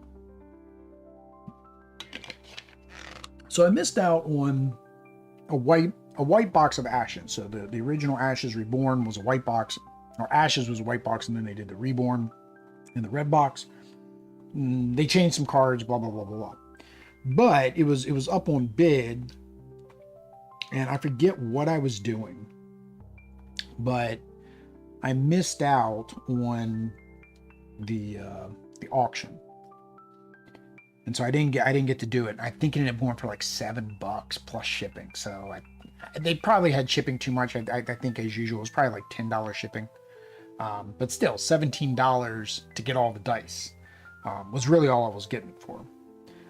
Technically, I can use the cards that came in the box and do the print and play because it's the exact same characters. It's the 1.5 version of them from the original core box, and just leave them up, which is probably what I'm going to do. I don't need the characters because I don't think I would ever play that many games. I still had brush cleaner on it. Brush cleaner is not tasty. All right, so I don't think they made her points really noticeable. So I guess I can just do it where I want to do it.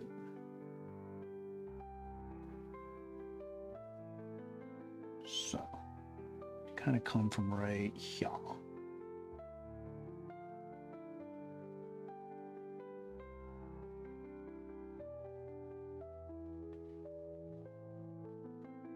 Question is, do the white streaks go in the back too? I have to look up a piece of comic art. That's why I like having the laptop next to me. I was like, why do I normally have the laptop close to me? So I can look things up when I need to.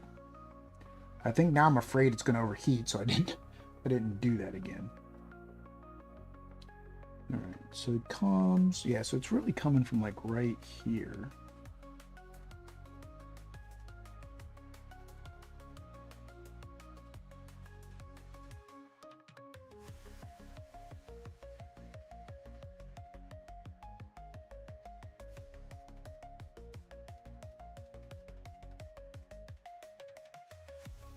Made that side a little bit thicker, so let's thicken this side up too.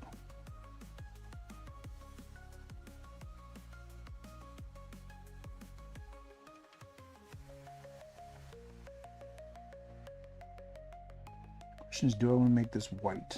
I mean, it's white in the picture, so I guess I do. So yeah, I have to look her up because I don't know. I mean, there's not a back image to see what color, if those stripes are just in the front or if they go around the back too. It says it's gonna rain. All right, what do we got? So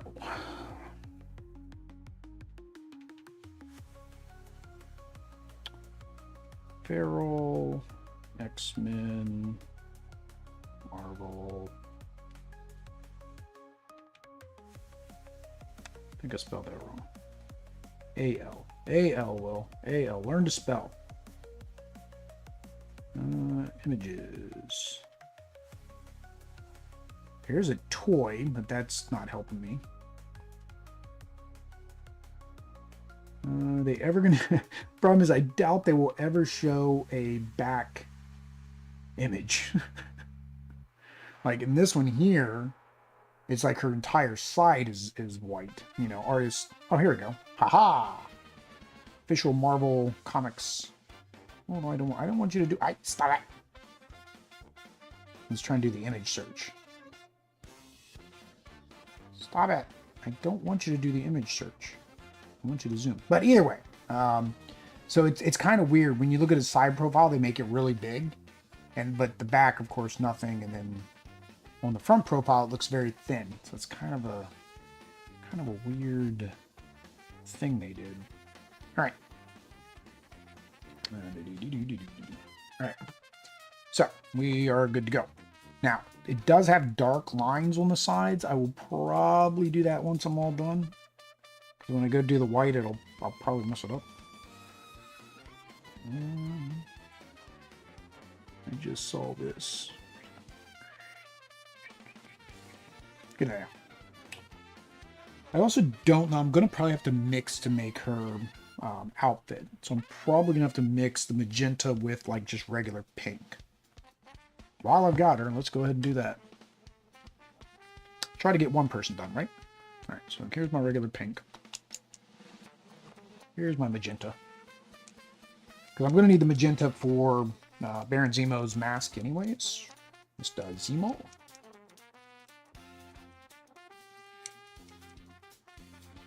All right. So, probably don't need much. Let's go ahead and put... Oh, don't tell me my Warlord purple's almost out. Ooh, nope, but that was a big gloop. That was way more than I needed. Probably I'm running out of Warlord purple. I don't remember if I have a replacement for Warlord purple. I think I do. I think Army Painter has a magenta, so I definitely have one. Because like I said, I got an entire range of Army Painter when they had them on sale. So they had like I said, a discount deal to get rid of their old 2.0 line. All right, so let us. All right, how do I want to start this? So let's get some of this pink. Oh, that was way too much. Way too much water.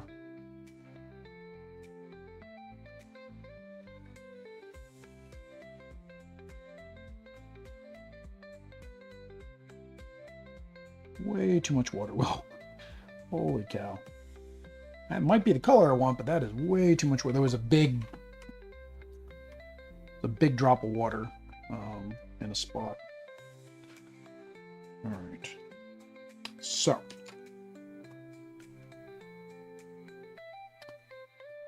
And then the other problem is it's white. So it's pink and white. It's got all these white edges. So let's see here.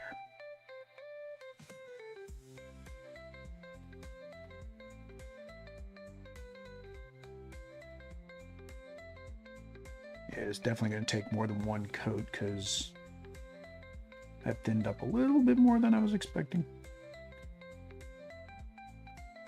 Questions: did I get the color, or is this too... Good thing it's going to take more than one coat because I think this is too bright. Let's try it closer to the pink side.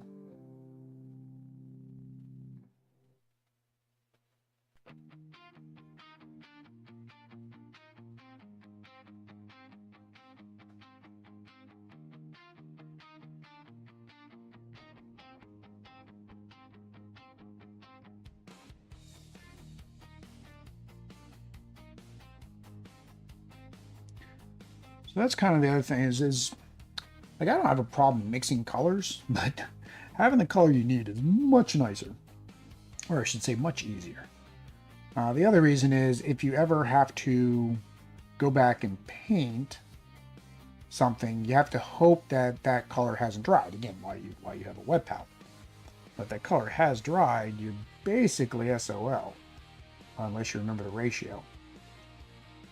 So there was something I was painting the other day, and that's exactly what happened. I'm like, oh, this is not going to be nice if I have to go back and paint it later because I need to do a touch-up. I don't think I ran into that problem because I think I ran out was the issue with that. It wasn't it was drying up. I ran out of the color, like right as I was finishing. Because yeah, this is going to darken up. I think it's going to darken more than I want it to be.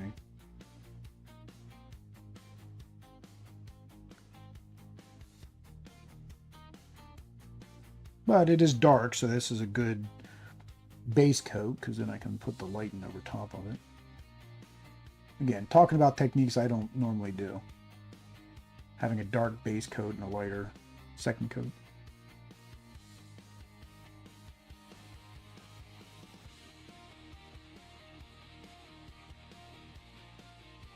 Oh, this is going to be fun. How do I get in there?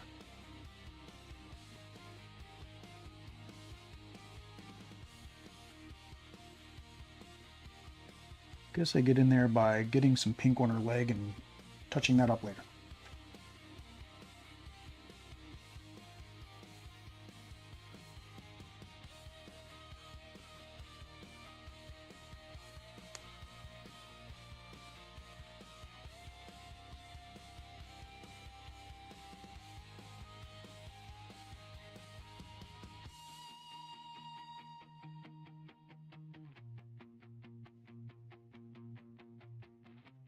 Huh, he's not even... Well, my money's not even touching the ground like it's supposed to. Just saw that. Well, that's not good. I could fix that, but now I've kind of painted her.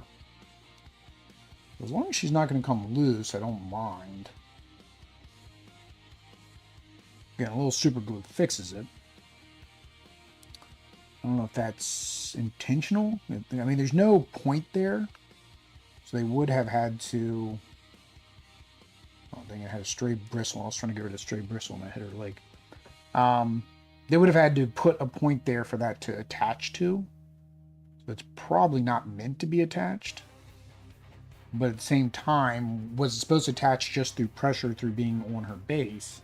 She's not pushed down far enough on her base. So my Magneto was kind of the same. My Magneto, I feel like there was something not right about him in the way that his helmet was positioned.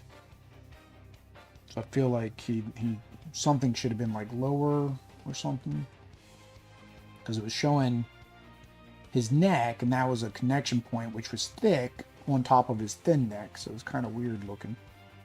Yeah, I knew that was going to happen. There's one. Way too much, because it's too thin. It just went down into this crease.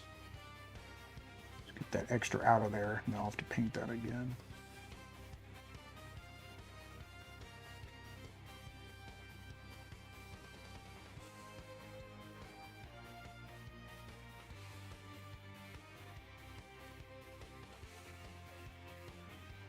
I have to paint all that anyways. Oh, do.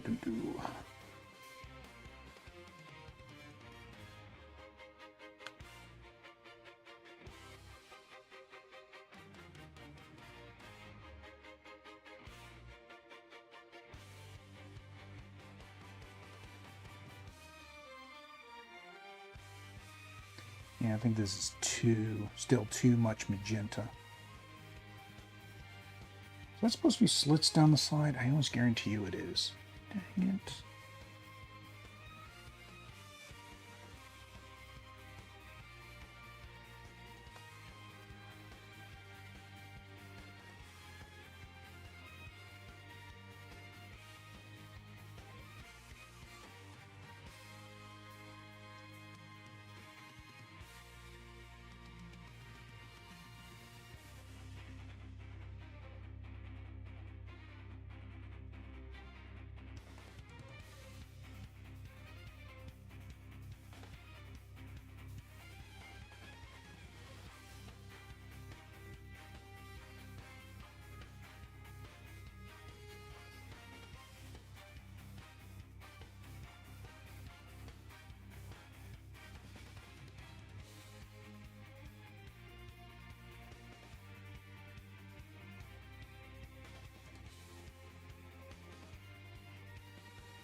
Like this color actually would be perfectly fine for Zemo's hood, I think. Yeah, probably just use this color for his hood instead of straight the pure magenta or Warlock purple.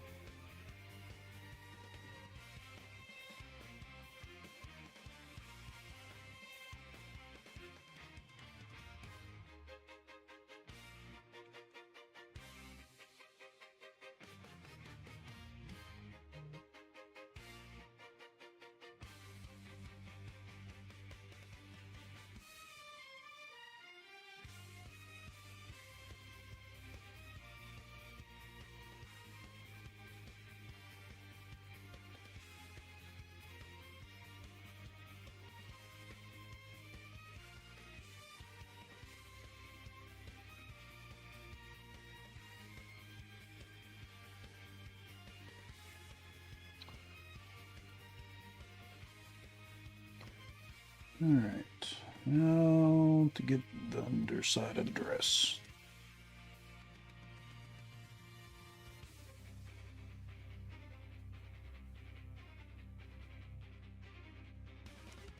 That's where dark colored primers come in, but again, even on that, you would have to make sure the primer could get up in there, and that's not, it's easier said than done, I think, in a lot of cases.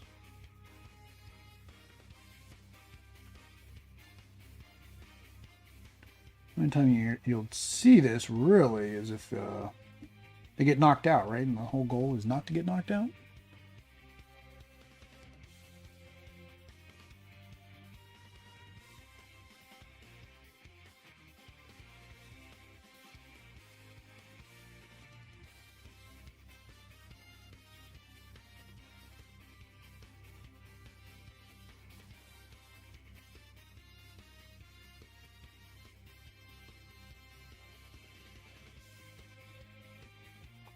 Yeah, so I think I want it slightly more pinkish.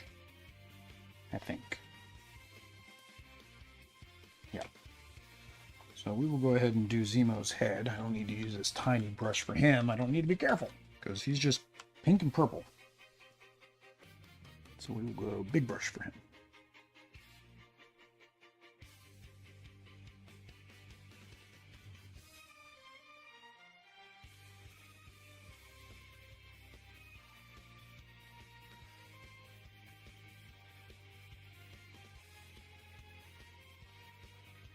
Probably shouldn't have gotten so overzealous now I think about it. His shoulders have these fluffy white things I'm going to have to paint over.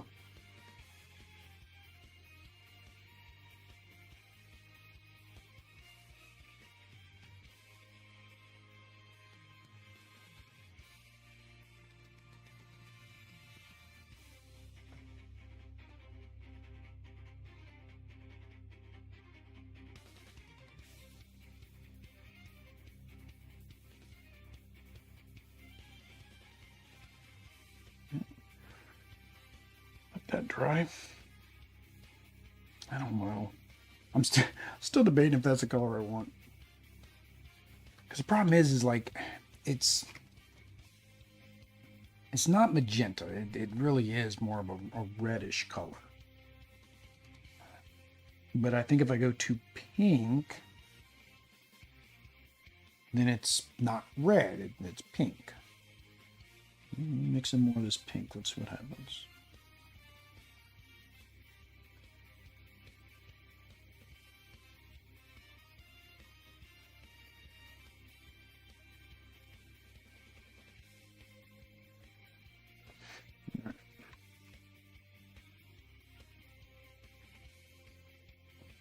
Or do this. Let me get that one spot. So I'll forget about this.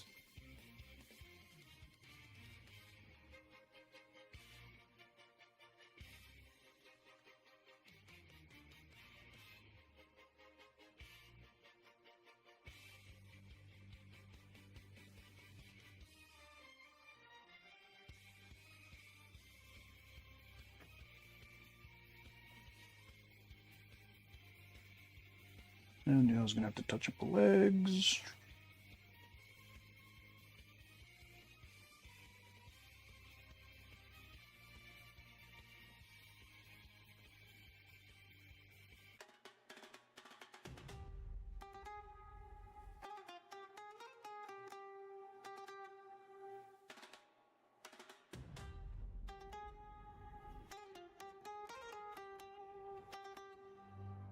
I completely missed the underside there. Dang it.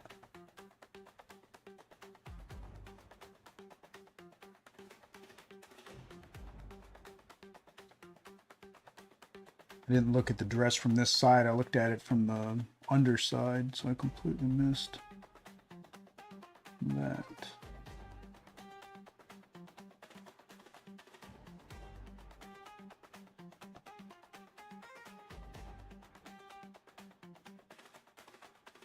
I even said that when I was painting her legs down there. I was like, oh, this is going to be really fun to try to get in there and get the leg and the dress. So now, doing that, this other angle, you can see, oh, that was a miss, Will. That was a complete and utter miss, Will. That's okay. I didn't need to do it. I was going to do a different color on there anyways. So, no big deal.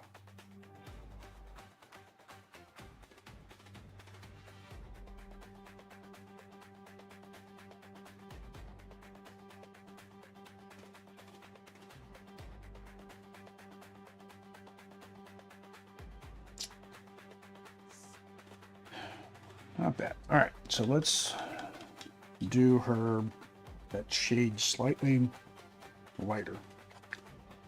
See if I like that better. Sorry, I have a base coat. I'm just going to use the bigger brush just to catch all the spots.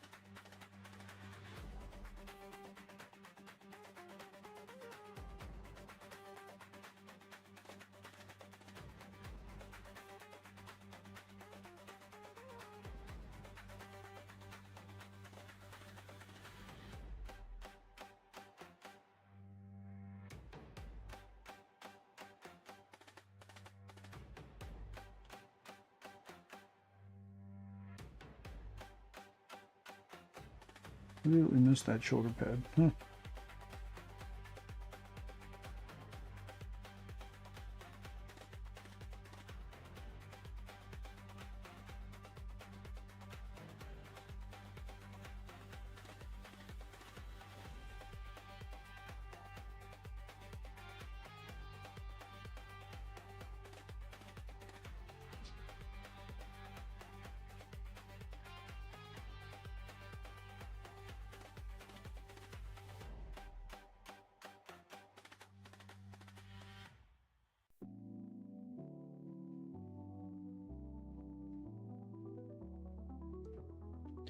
There's a style that people call it's like a sketch style. So you basically intentionally don't do any colors solid.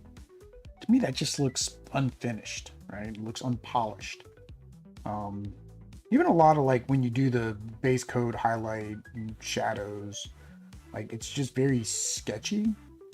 And for some reason, I like a lot of times it just doesn't look as finished. Unless you do proper blending, right? So you do your glazes and your blending to make sure that it all is smooth. But that's, hard to do. So that's why another reason why I don't try to do that kind of paint job, because I just don't think I'd be able to get it as smooth as I'd want it to be. So even here doing this, as I'm adding this other lighter shade of pink, right, I'm noticing that the original darker pink is kind of popping through in a couple of spots. So it looks unfinished, it looks muddy.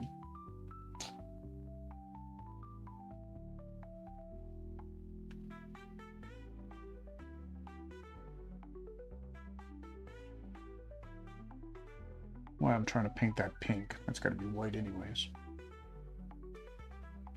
I just thought about that. I'm gonna put that white on. Probably that darker color was a better idea.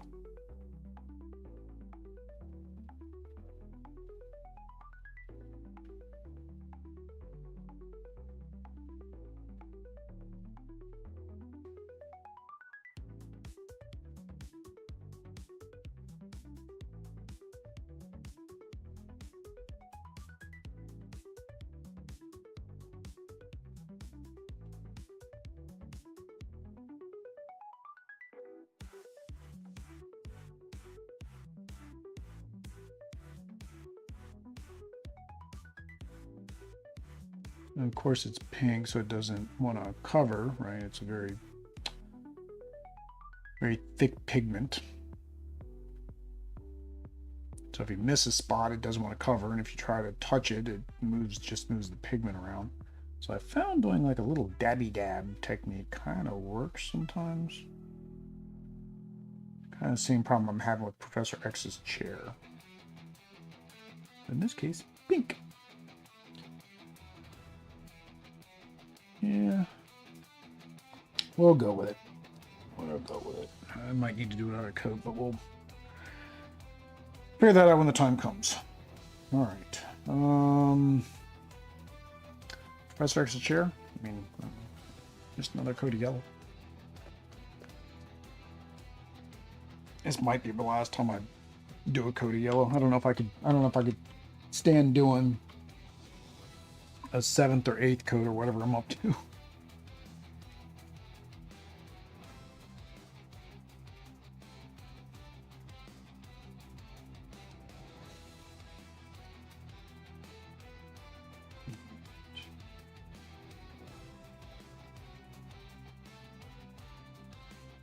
What I'm gonna do is my little dab techniques I was just talking about. Just kind of lay it on thicker in the areas that are darker than I want them to be.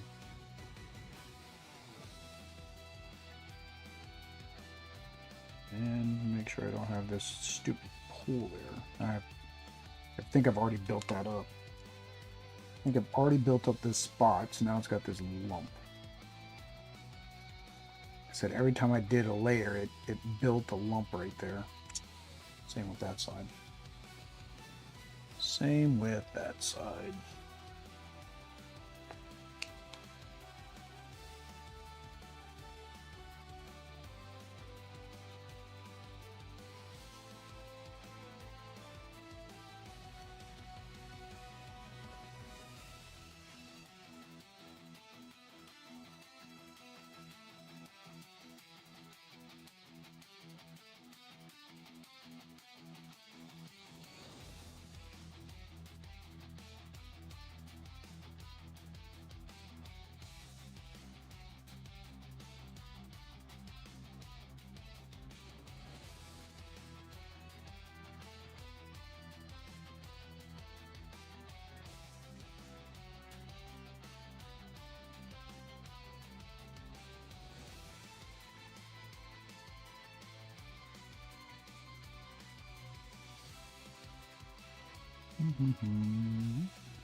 I guess the other thing is with the other colors, maybe it'll help blend better.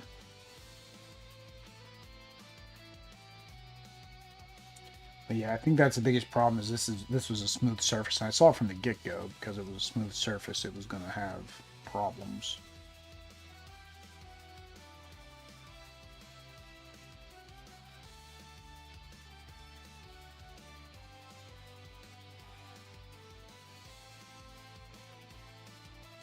I don't know what those are. It's like a darker color of something, little spots.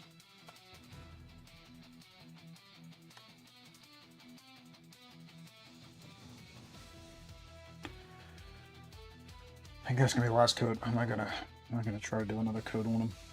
I say that now. I'll probably do like 2 more coats on them. I say that now. All right, let's try to finish somebody. Let's go ahead and try to finish Feral. So we need white linen. Where is my bleached? There it is, bleached linen. So we need to do our eyes. Lips are easy. Don't know why. I don't know why I didn't do her lips already. Oh, actually, I should do it the same color I did her hair would be fine.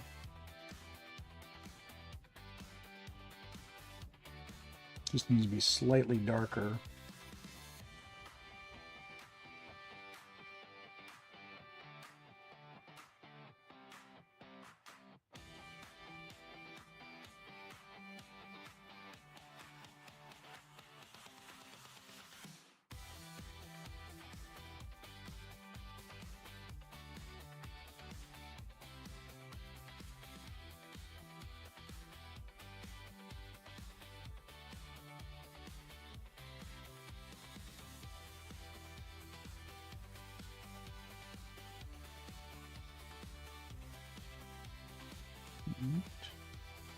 Same thing, I want to put a little bit in her eye sockets to make those stand out better.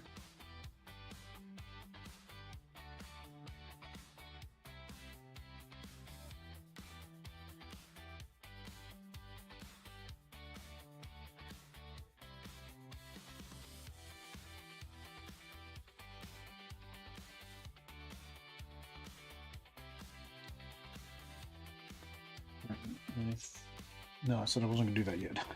I went after the dark color to do her streaks, but I won't do that until after the white. But I do need to get in here.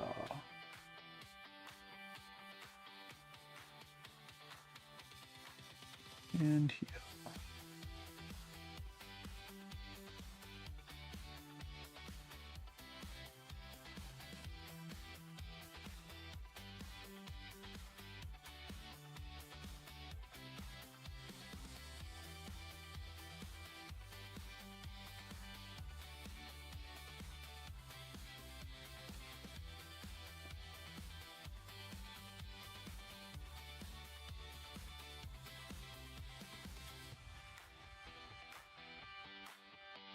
Completely missed this somehow. I did this, but then I guess when I was painting the pink the second time, it went down inside again.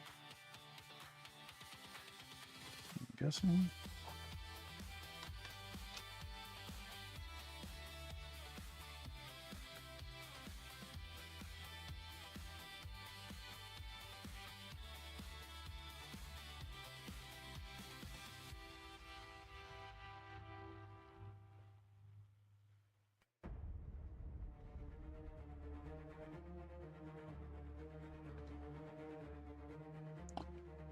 Right. Bleached linen.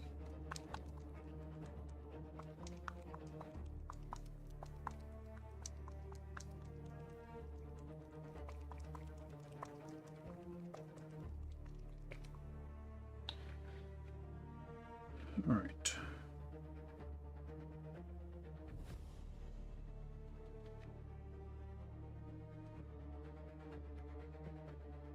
Oh, snap, crackle, pop, Rice Krispies.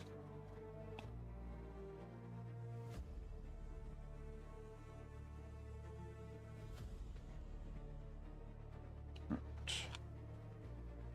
First, let's do her. I was saying I don't want to do the dark. I probably should have done the dark, then did the tan, and then do the white.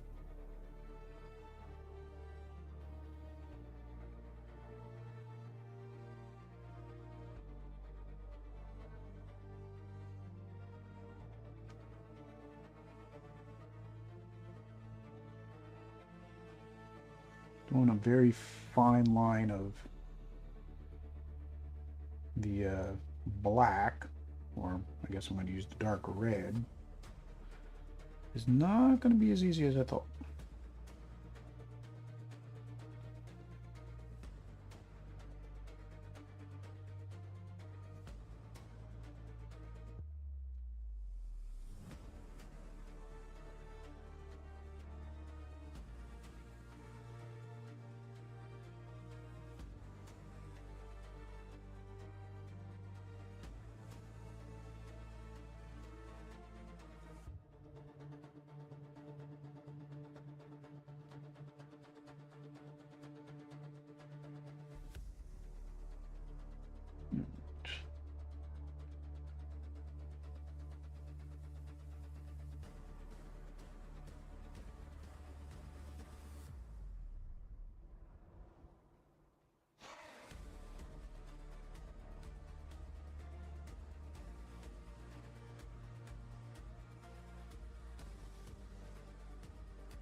She has eyes.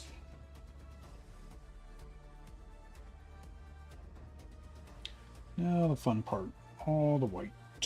So, what is it? Just the belt, down the sides, the edges of her dress, and the edges of her gloves. Yeah, let's put on the X-ray glasses for that. It's a lot of tiny stuff.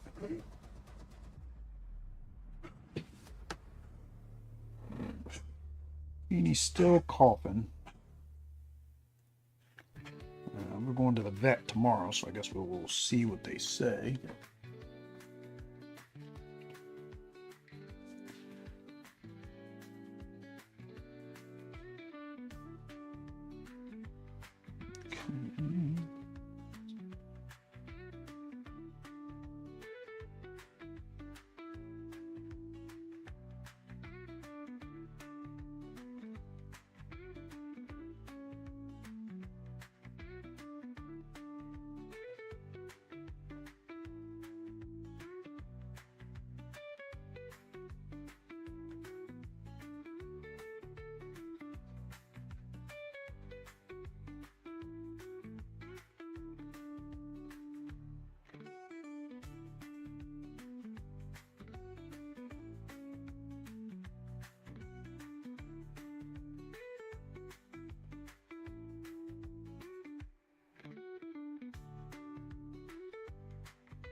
Now, belt and dress.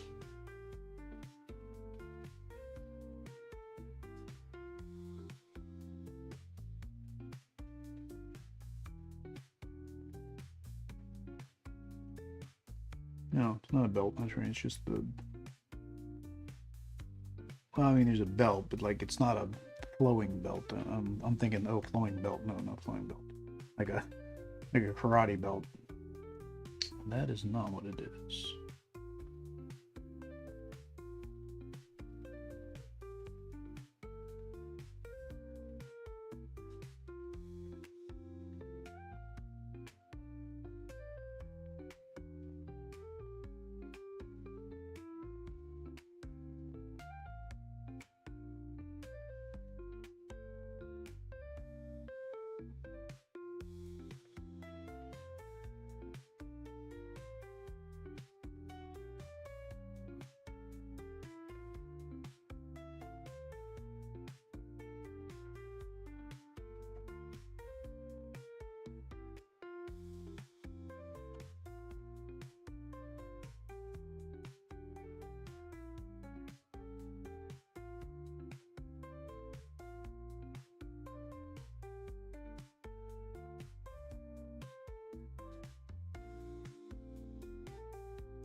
Mess that part up.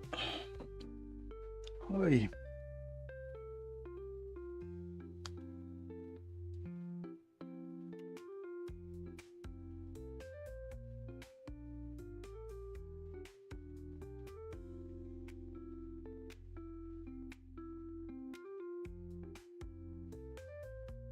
I don't know why I did touch-ups on the legs. Gonna have to do it again.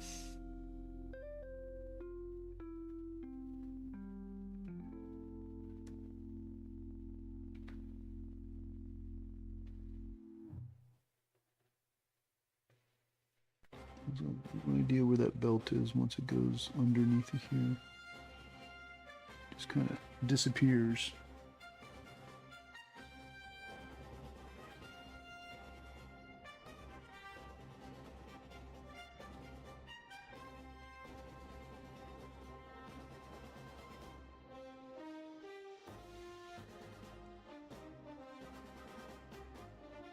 Oh, dang it, Will. Right on her kneecap.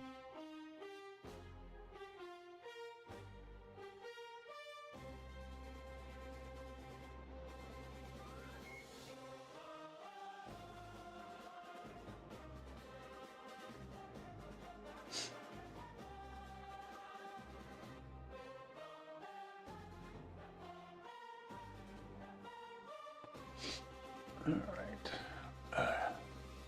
These things are heavy. I need to find another set. It's lighter. I'm still going to need a second coat, though. All right, so I guess we'll go back to the gloves.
that one other side. Like dot her eye just one more time. I think I'll be done with the white. Now I gotta do a touch of the pink from screwing up the white.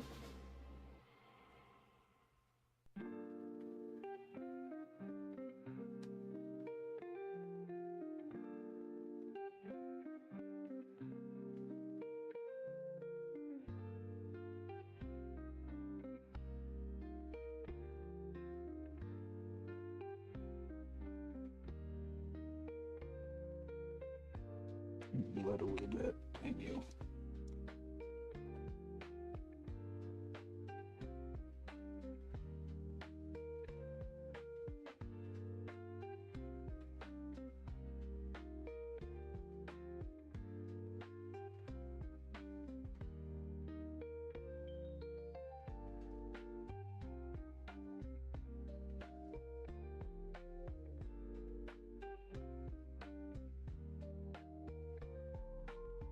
There we go. Oh. All right. Let's do some pink touch-ups.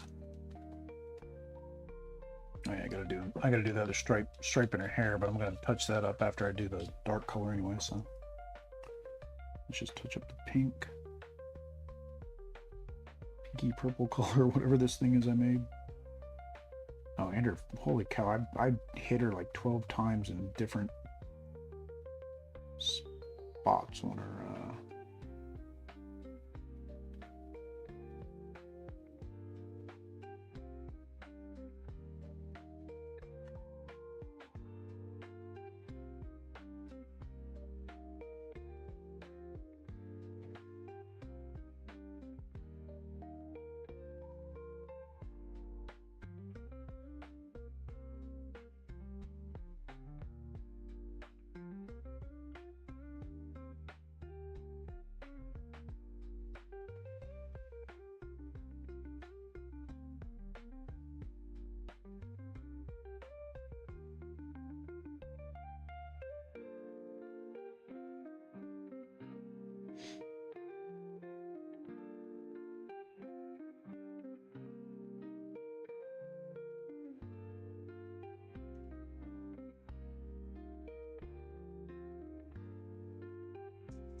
All right, and her skin again. This is like the third time I've had to do her skin right here. Or fourth, or fifth.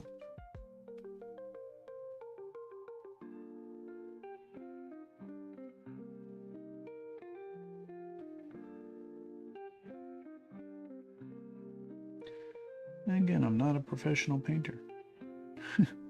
I'm gonna mess up.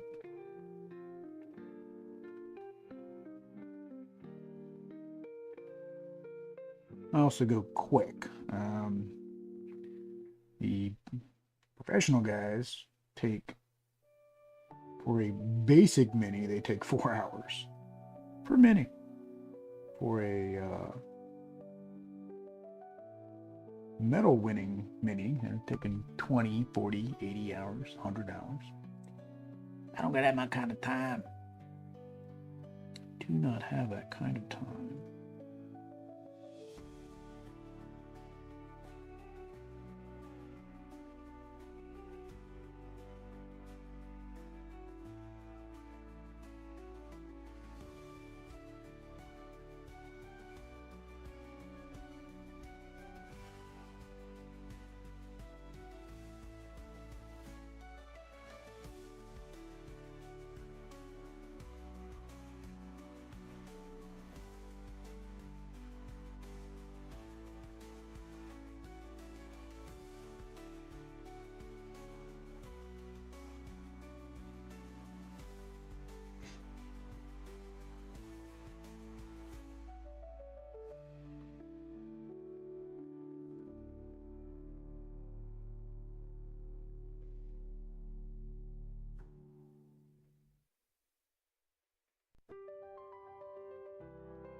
It's harder to get that slit on this right side than it is on this left side. You know, it's completely visible.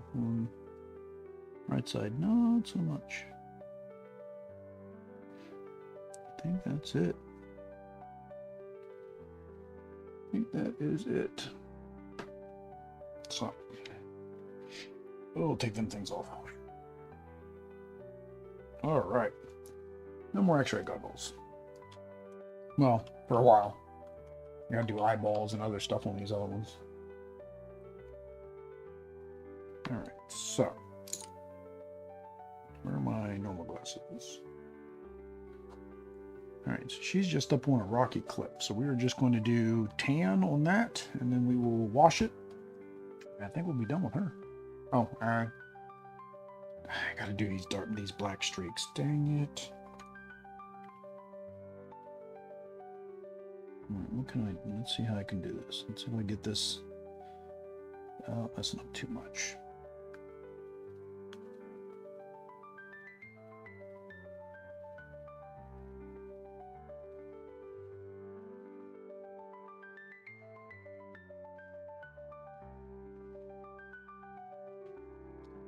Nope, my hand is just not that steady to do a straight line. That's why I say I should have done this first and then done the white over top of it. This is probably a little bit thinner than I really want it to be.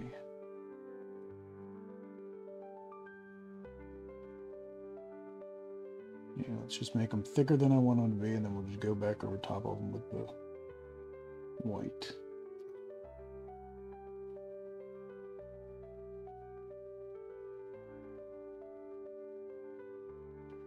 As they say, hindsight is 20/20.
All right, let that dry a bit, and then we'll do the base and then go back and do her streaks, I guess.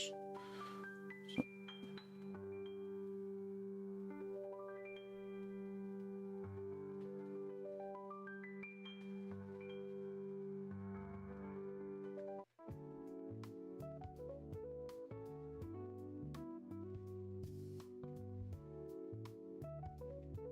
This is where that spot's gonna be annoying. So her hand isn't connected. Then I'm gonna keep hitting her hand when I do the base.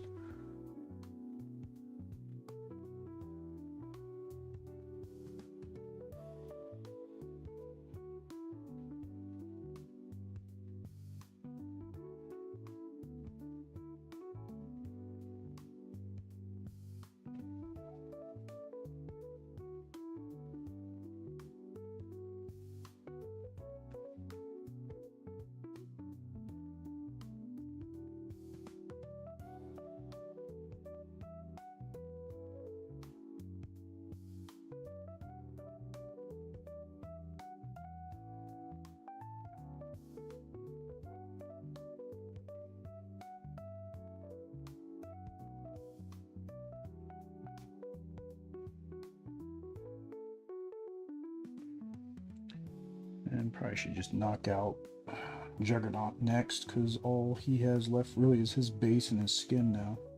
Skin's going to take multiple coats, so I actually probably should...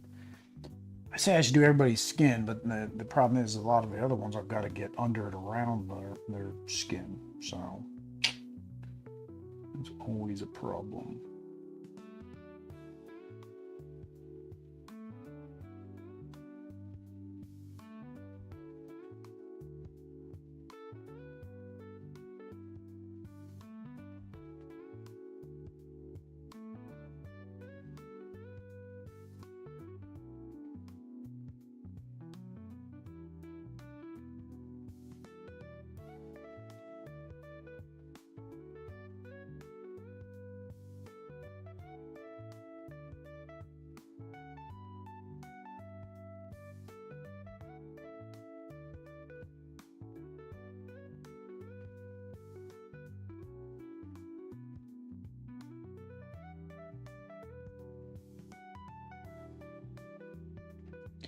Alright.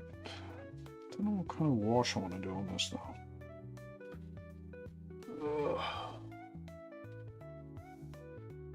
I need a haircut. Need a shave too.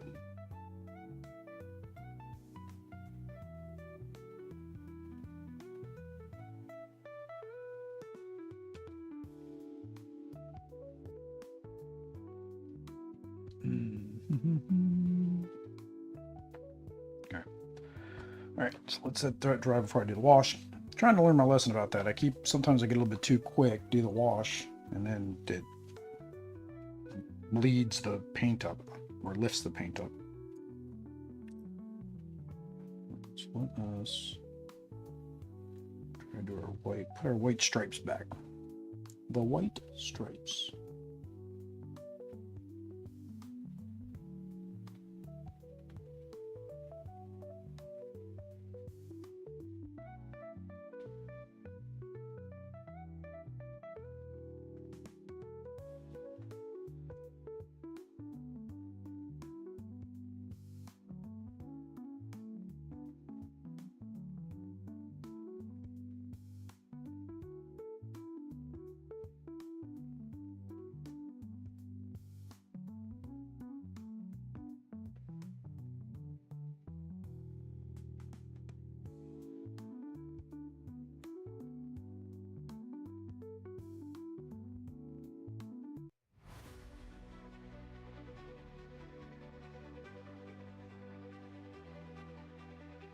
And then let's shrink down. Hopefully I can shrink down. I don't think I've got any of this hair color left.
Here we go. All right, and like I said, I don't know what I want to do with her base. Definitely don't want to do a black wash. Sepia.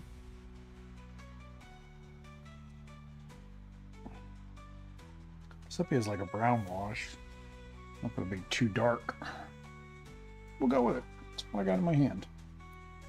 I'll stick with my first goat.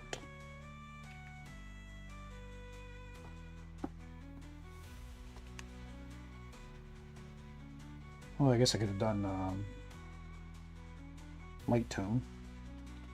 So I do have light tone, the Army Painter light tone wash.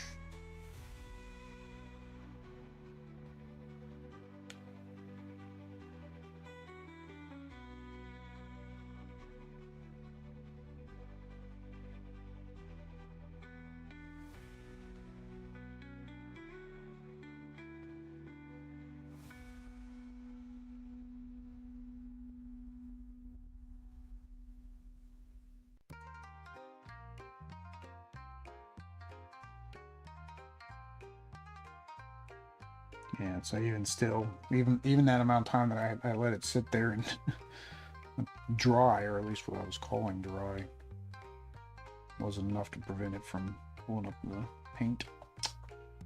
It's fine. It's fine. It's fine.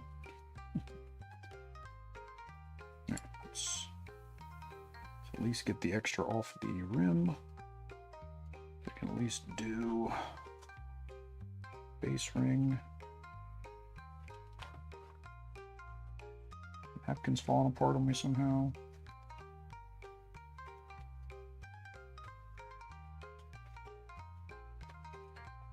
Right. Black.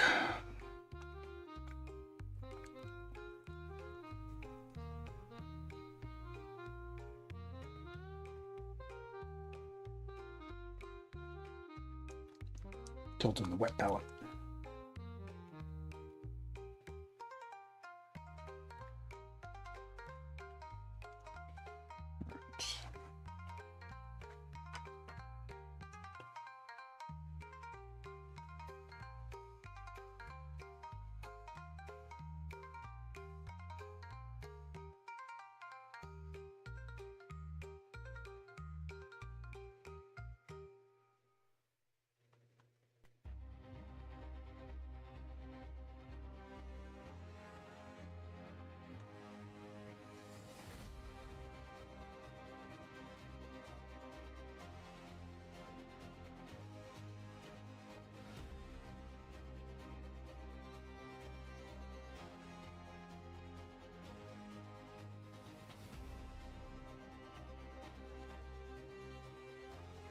A little bit higher in the front than I wanted it to. Yeah, I gotta figure out. She's like, I pull her and she pops further up. It might glue her hand down. I mean, I guess it really doesn't matter. And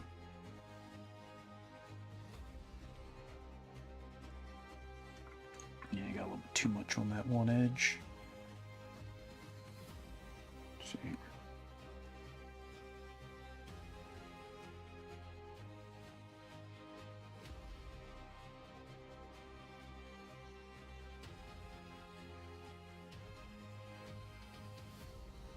It's not what you're doing, what you think it's gonna do, Will. Stop that.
I'm gonna have to let that dry and then throw some more wash on it.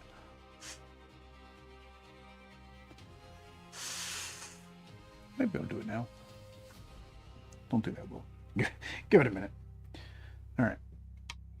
I'll probably forget that was the problem. That's what I'm thinking. Is like, oh, if I don't put the wash on now, I'll forget to finish the wash. All right, Sparrow is done. She's as done as she's gonna get. All right, so Mr. Marco has a lot of skin showing. So What do I want? I think I like tawny flesh better. I was using pale, but I did that last time, and like Robin looks like he's never gone a day out in the sun in his life. So I don't think I want to do pale. I'll probably do pale for Yuriko, but not for everybody else, I don't think.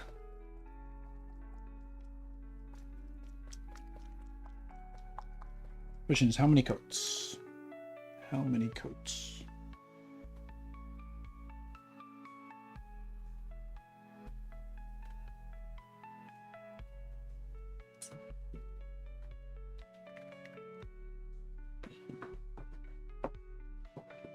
I think the reason I always mess up with the pale flesh is because I have a pale flesh. It's the WizKids pale flesh, and that's what I've always used. And then so I've got this Reaper pale flesh, and it's much paler. It doesn't have as much warmth or red in it. So.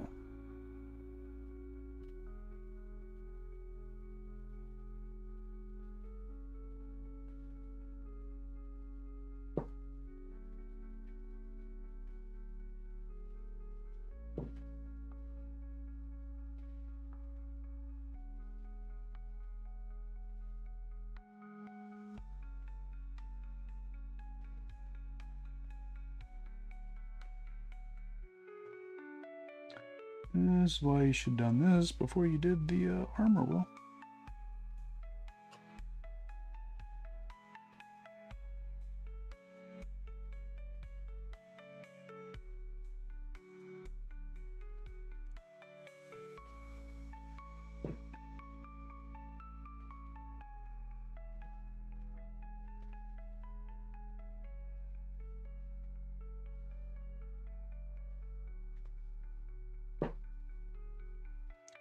Don't know what that one is. Maybe a Discord message, maybe an email. Don't know.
I'm just slopping this on there, and it's just hitting there.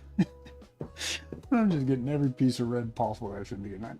And like I moved the camera in. I talked about this at the beginning. Like, oh, I moved the camera in. I can have it slightly closer to me than usual, which before was keeping it off camera. So I kept trying to hold it up there further away from me than needs to be.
And so I like this one. It has just a little bit more warmth. Now, if you do multi-stage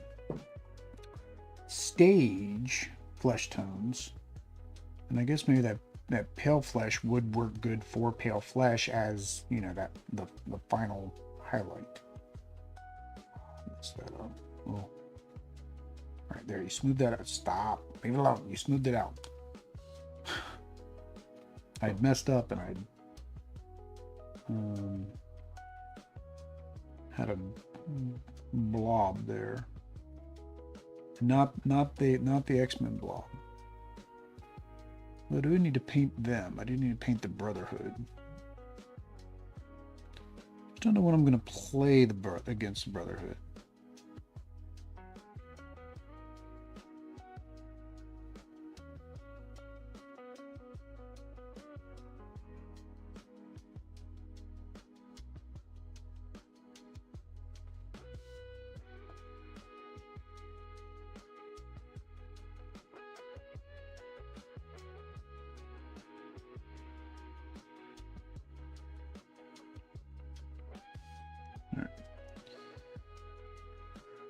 Oh, don't forget his other handle.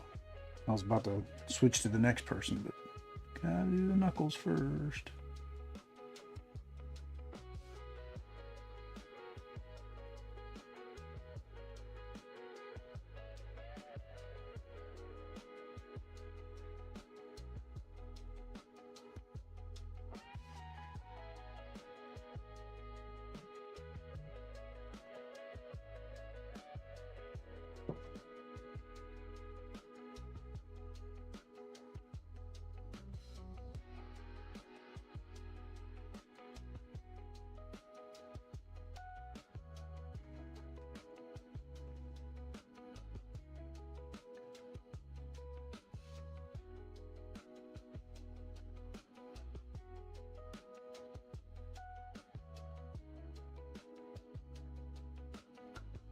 I don't know how those other guys, like, they use big brushes, or at least in the videos it looks like the brush is as big as this, right?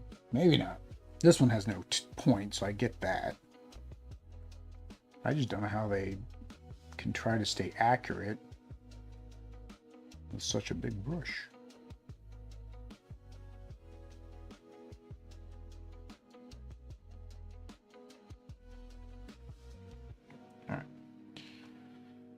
Next is the Professor.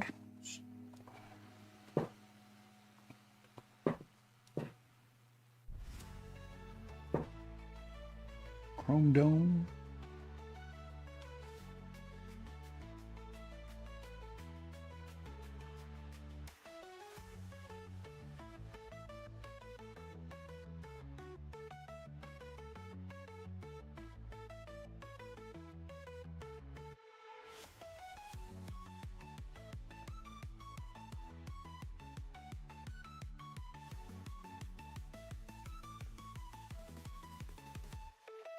Charles is basically nothing but thin coat after thin coat after thin coat. Because same thing with his head. I got to do thin coats.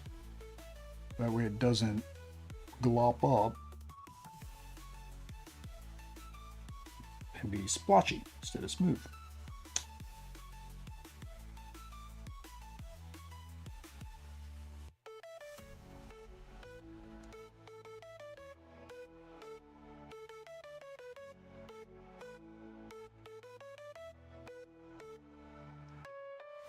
No paint on there. I'd say the other thing, that these Reaper paints are nice, but they're like kind of thin, and as soon as you get them thin just a little bit, they turn into basically nothing. Unlike the airbrush paint, which, like I said, I like the way it's thinned. These go kind of the other extreme. And it varies from color to color too. It's kind of all over the place.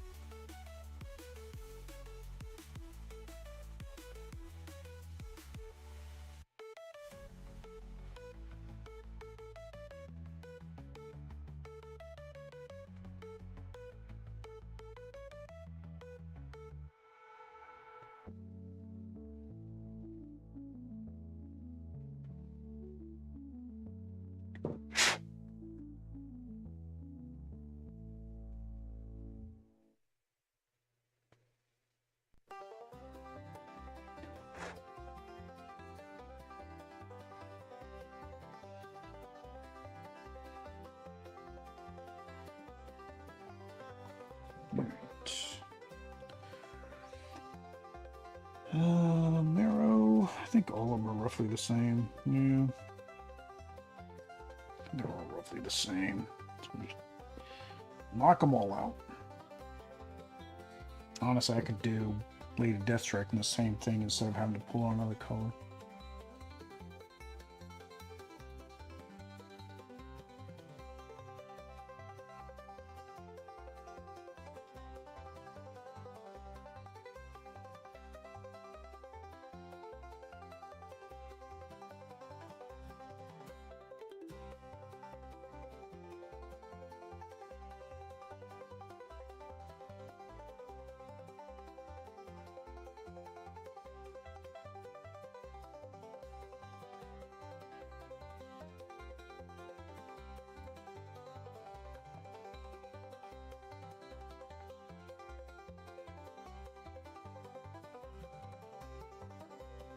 Saw it, and when I went to grab it, I don't think I really grabbed anything.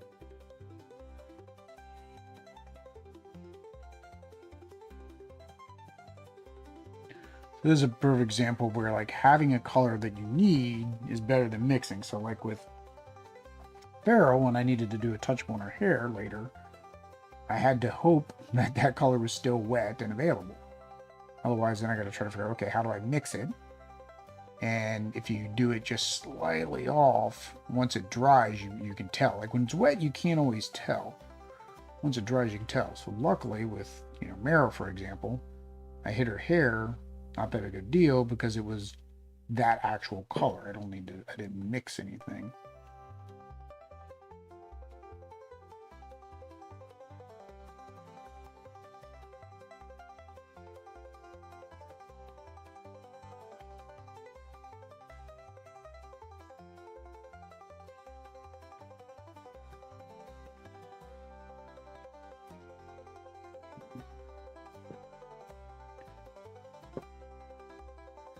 So that barely matches the picture.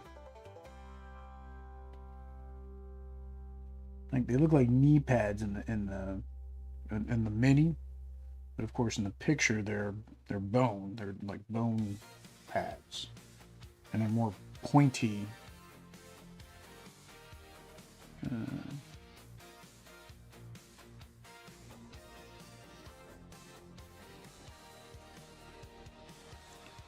We'll have to get my bone white, I guess, for her.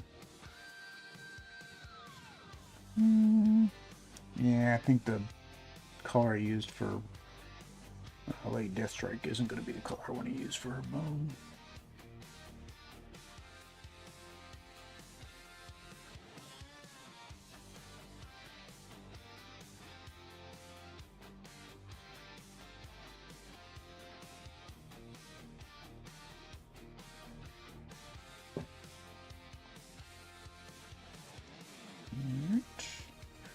Now, yes, I'm painting a mini without primer.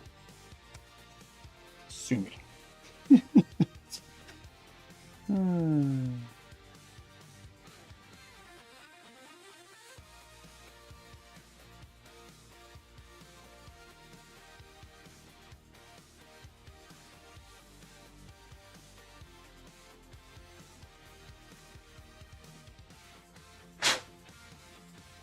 that didn't work.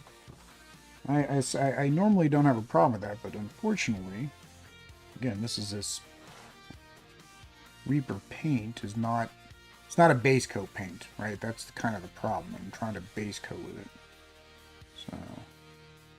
So I blew it and it immediately came off.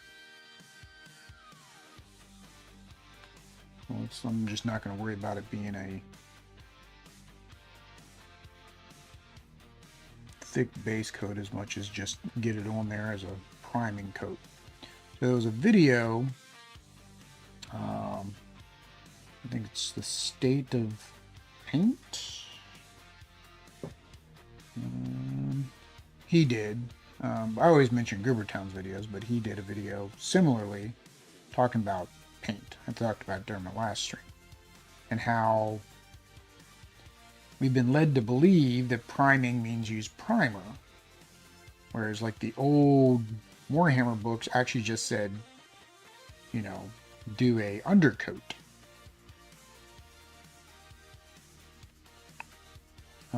Never say anything about priming or primer. And it didn't say anything about priming or primer until they started selling primer. So then people were like, oh, you need to prime your minis.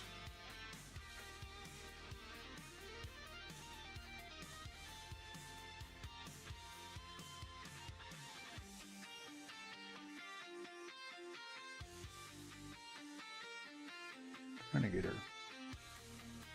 Alright, so what you got?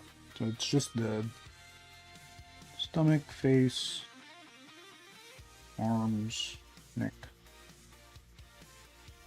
Yeah, everything else is just, she's got like almost like a turtleneck there, so.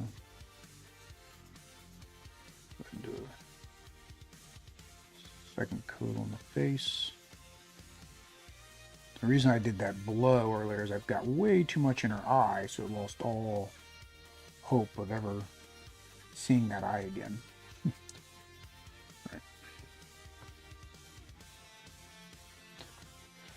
Who else has skin?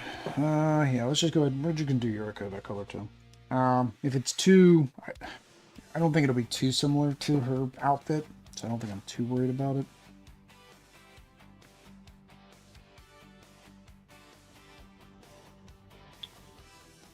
And then her shirt's gonna be white, so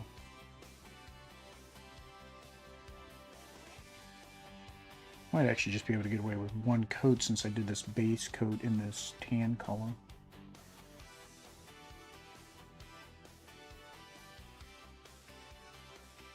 So it actually should give it a slightly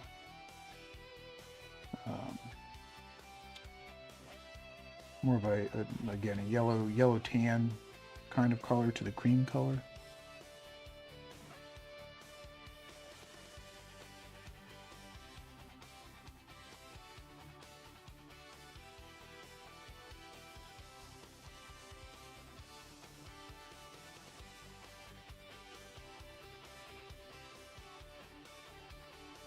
This one hand looks goofy.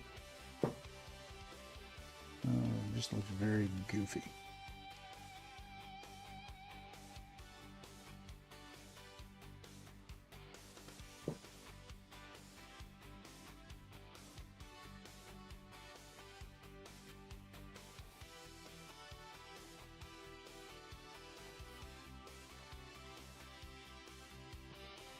Yeah, I think the white will be fine because the white will offset it.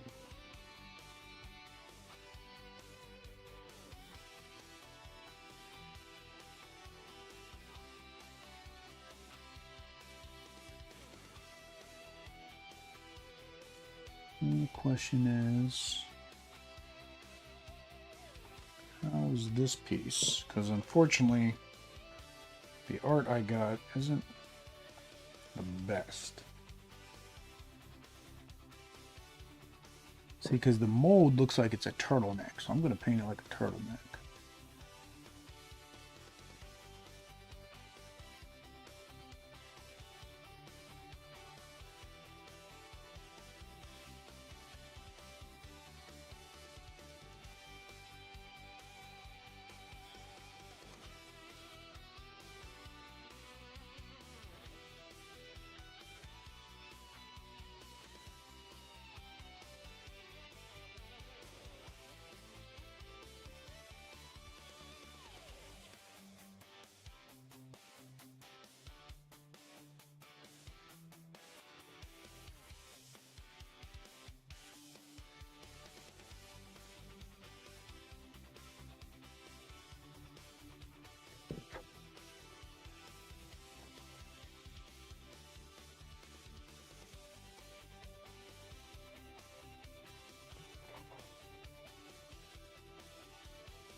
Don't want to overfill those eyes again.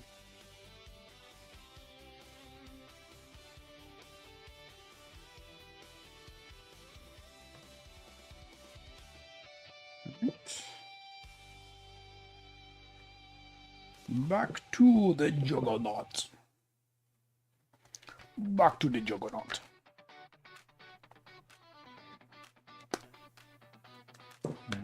Actually, before I do that, let me put the wash back on here before this wash dries up.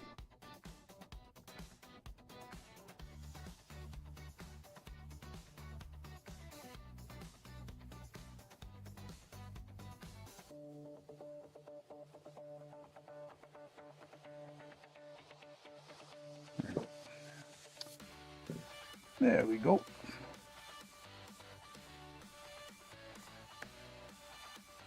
Alright, so second coat of skin for the Juggernaut.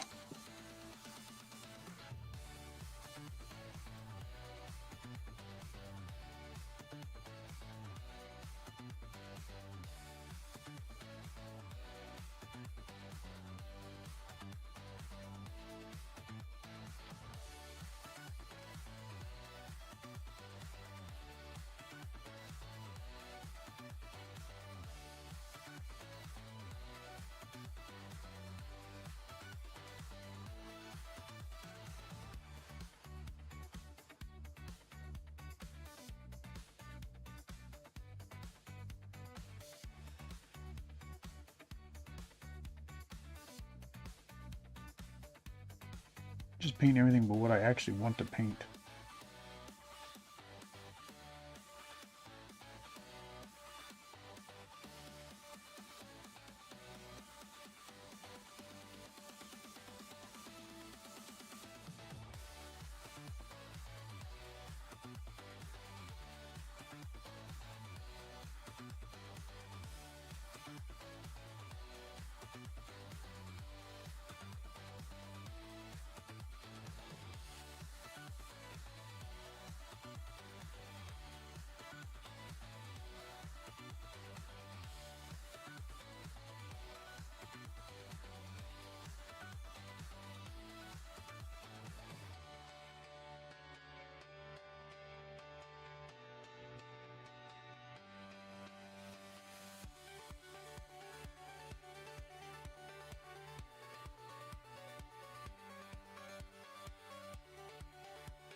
Two down. I don't even know if I'm. I don't even need the handle for a little bit. I'm just quickly getting through these.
So the fun part about her is her sleeves have these little slits in them.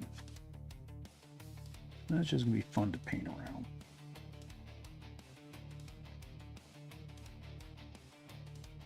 Which is why I'm painting the flesh tone all the way up to her shoulder, because the slits are like right there at the top of her shoulder.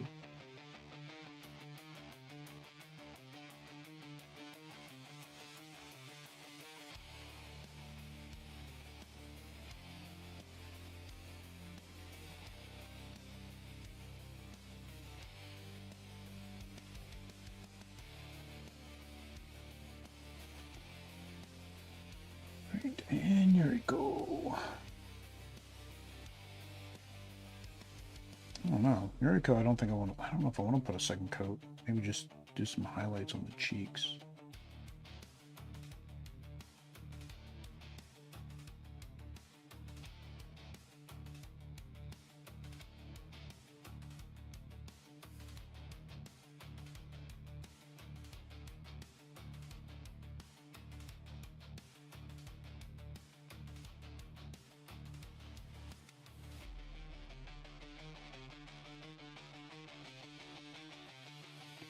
Alright, back to juggies. So, coat number 3.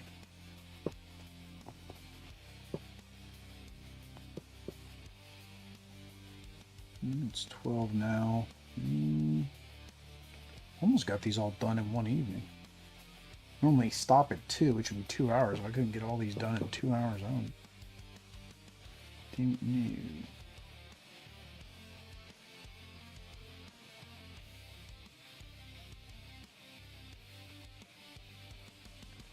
You have to take, again, Bella to the vet in the morning, so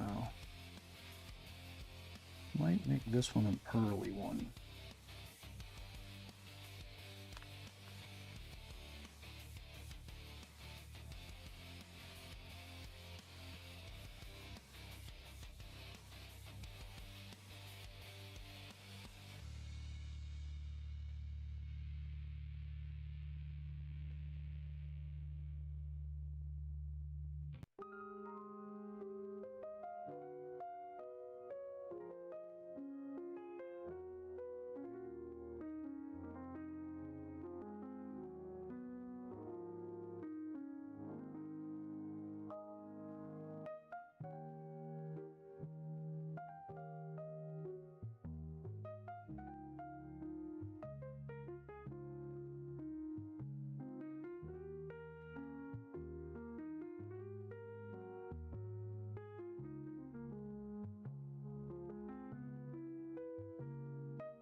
Nobody stops the juggernaut. So the only problem I have with him is that it's very monotone because I did one color for everything. Versus doing the darker color for his straps. I do have a copper metallic, but I don't think the Juggernaut's outfit is necessarily metallic. I don't think.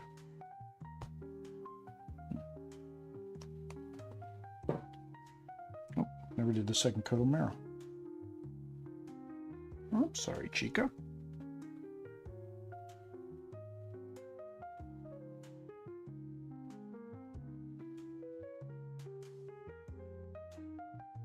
Mira was actually a character that I thought was kind of cool when they came out with her back in the 90s.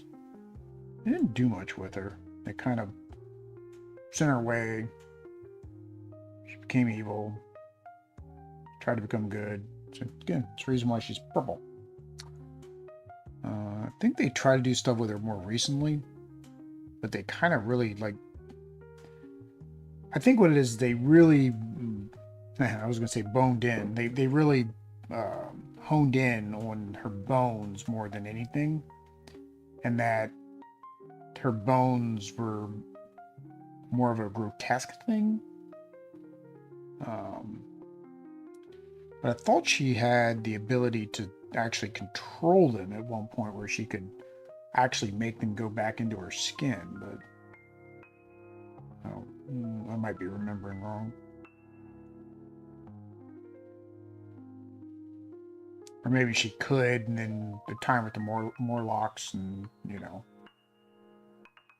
she realized, I'll just leave them out all the time. And at one point, she had, like, her whole face was almost completely bone, because it was, like an armor she set up, like armor protection.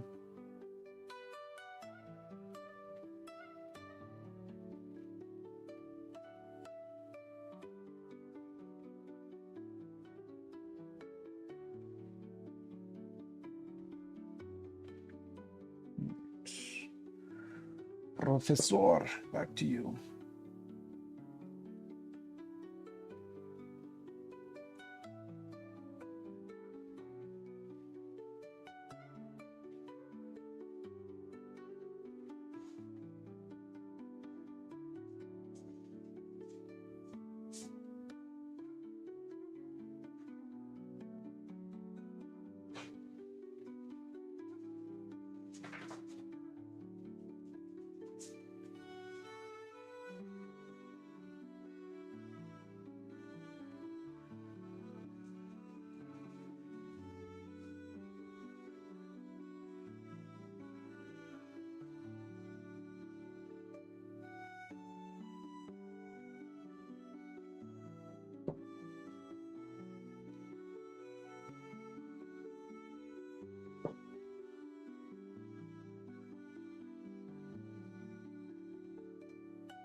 All right, Professor. And X23.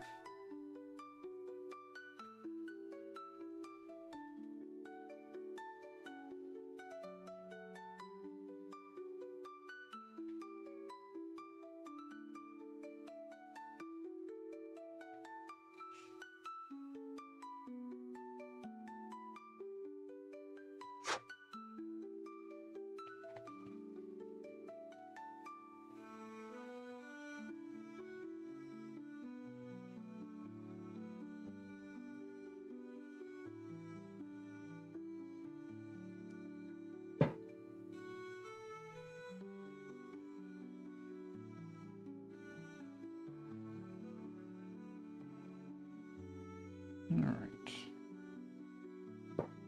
That I think was my phone saying good night. That was my phone saying good night. All right, so let's get us. Whoop, that was a big sloppy mess, Will. Jeez. Jeez.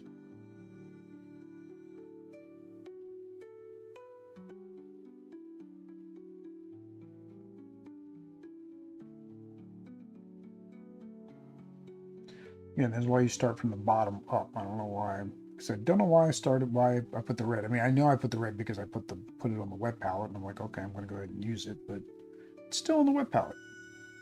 Still usable on the wet palette. Why not put it on there earlier? Just means I have a lot more of extra touching up I have to do.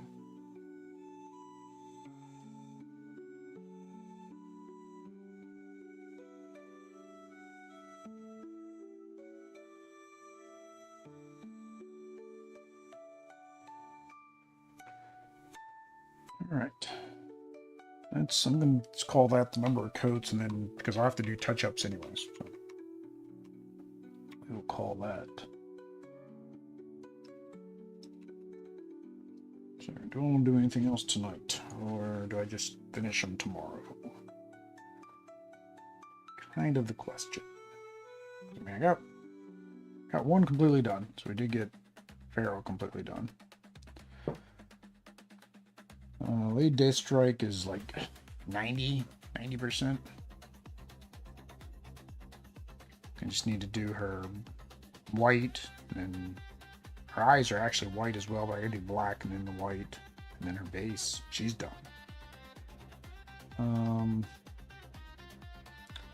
Professor's got a little more. He's got his jacket, his shirt, his tie, and the base. Juggy's is pretty much just the base. And touching up all of his armor, because I screwed that up. I think Marrow... Yeah, Marrow and the rest of them have the most, because I gotta do her shirt, I gotta do her... Oh, dang it. She got a belly shirt, doesn't she? Yes, she does. Alright, let's do the belly shirt. I'm gonna have to do a couple coats tomorrow. Let me at least get the first coat on there.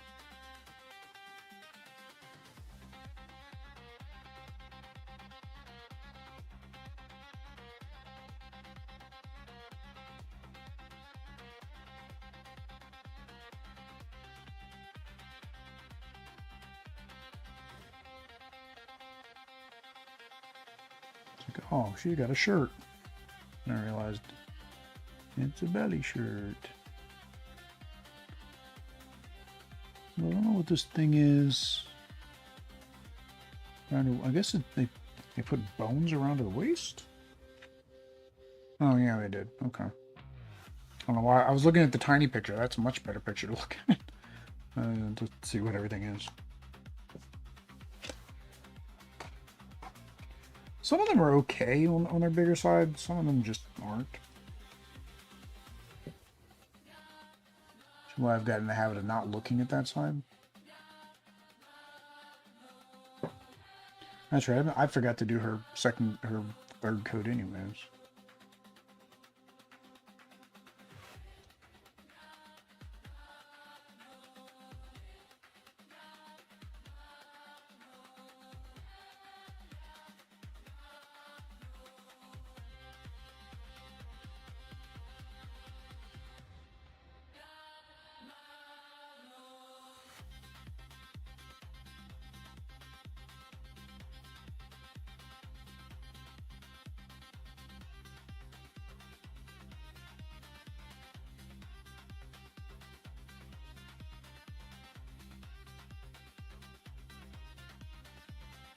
Yeah, there we go. So, yeah, finish her tomorrow. Next 23, same thing, pretty much. She's mostly black. I gotta do the dry brushing here, and then base. Luckily, her feet aren't showing too much through the back. And then we have Mary and Zuma. So I'll do him tomorrow too. All right, but that's that. Bella is barking, so that is going to be the end of this one, guys. I appreciate it. See you tomorrow.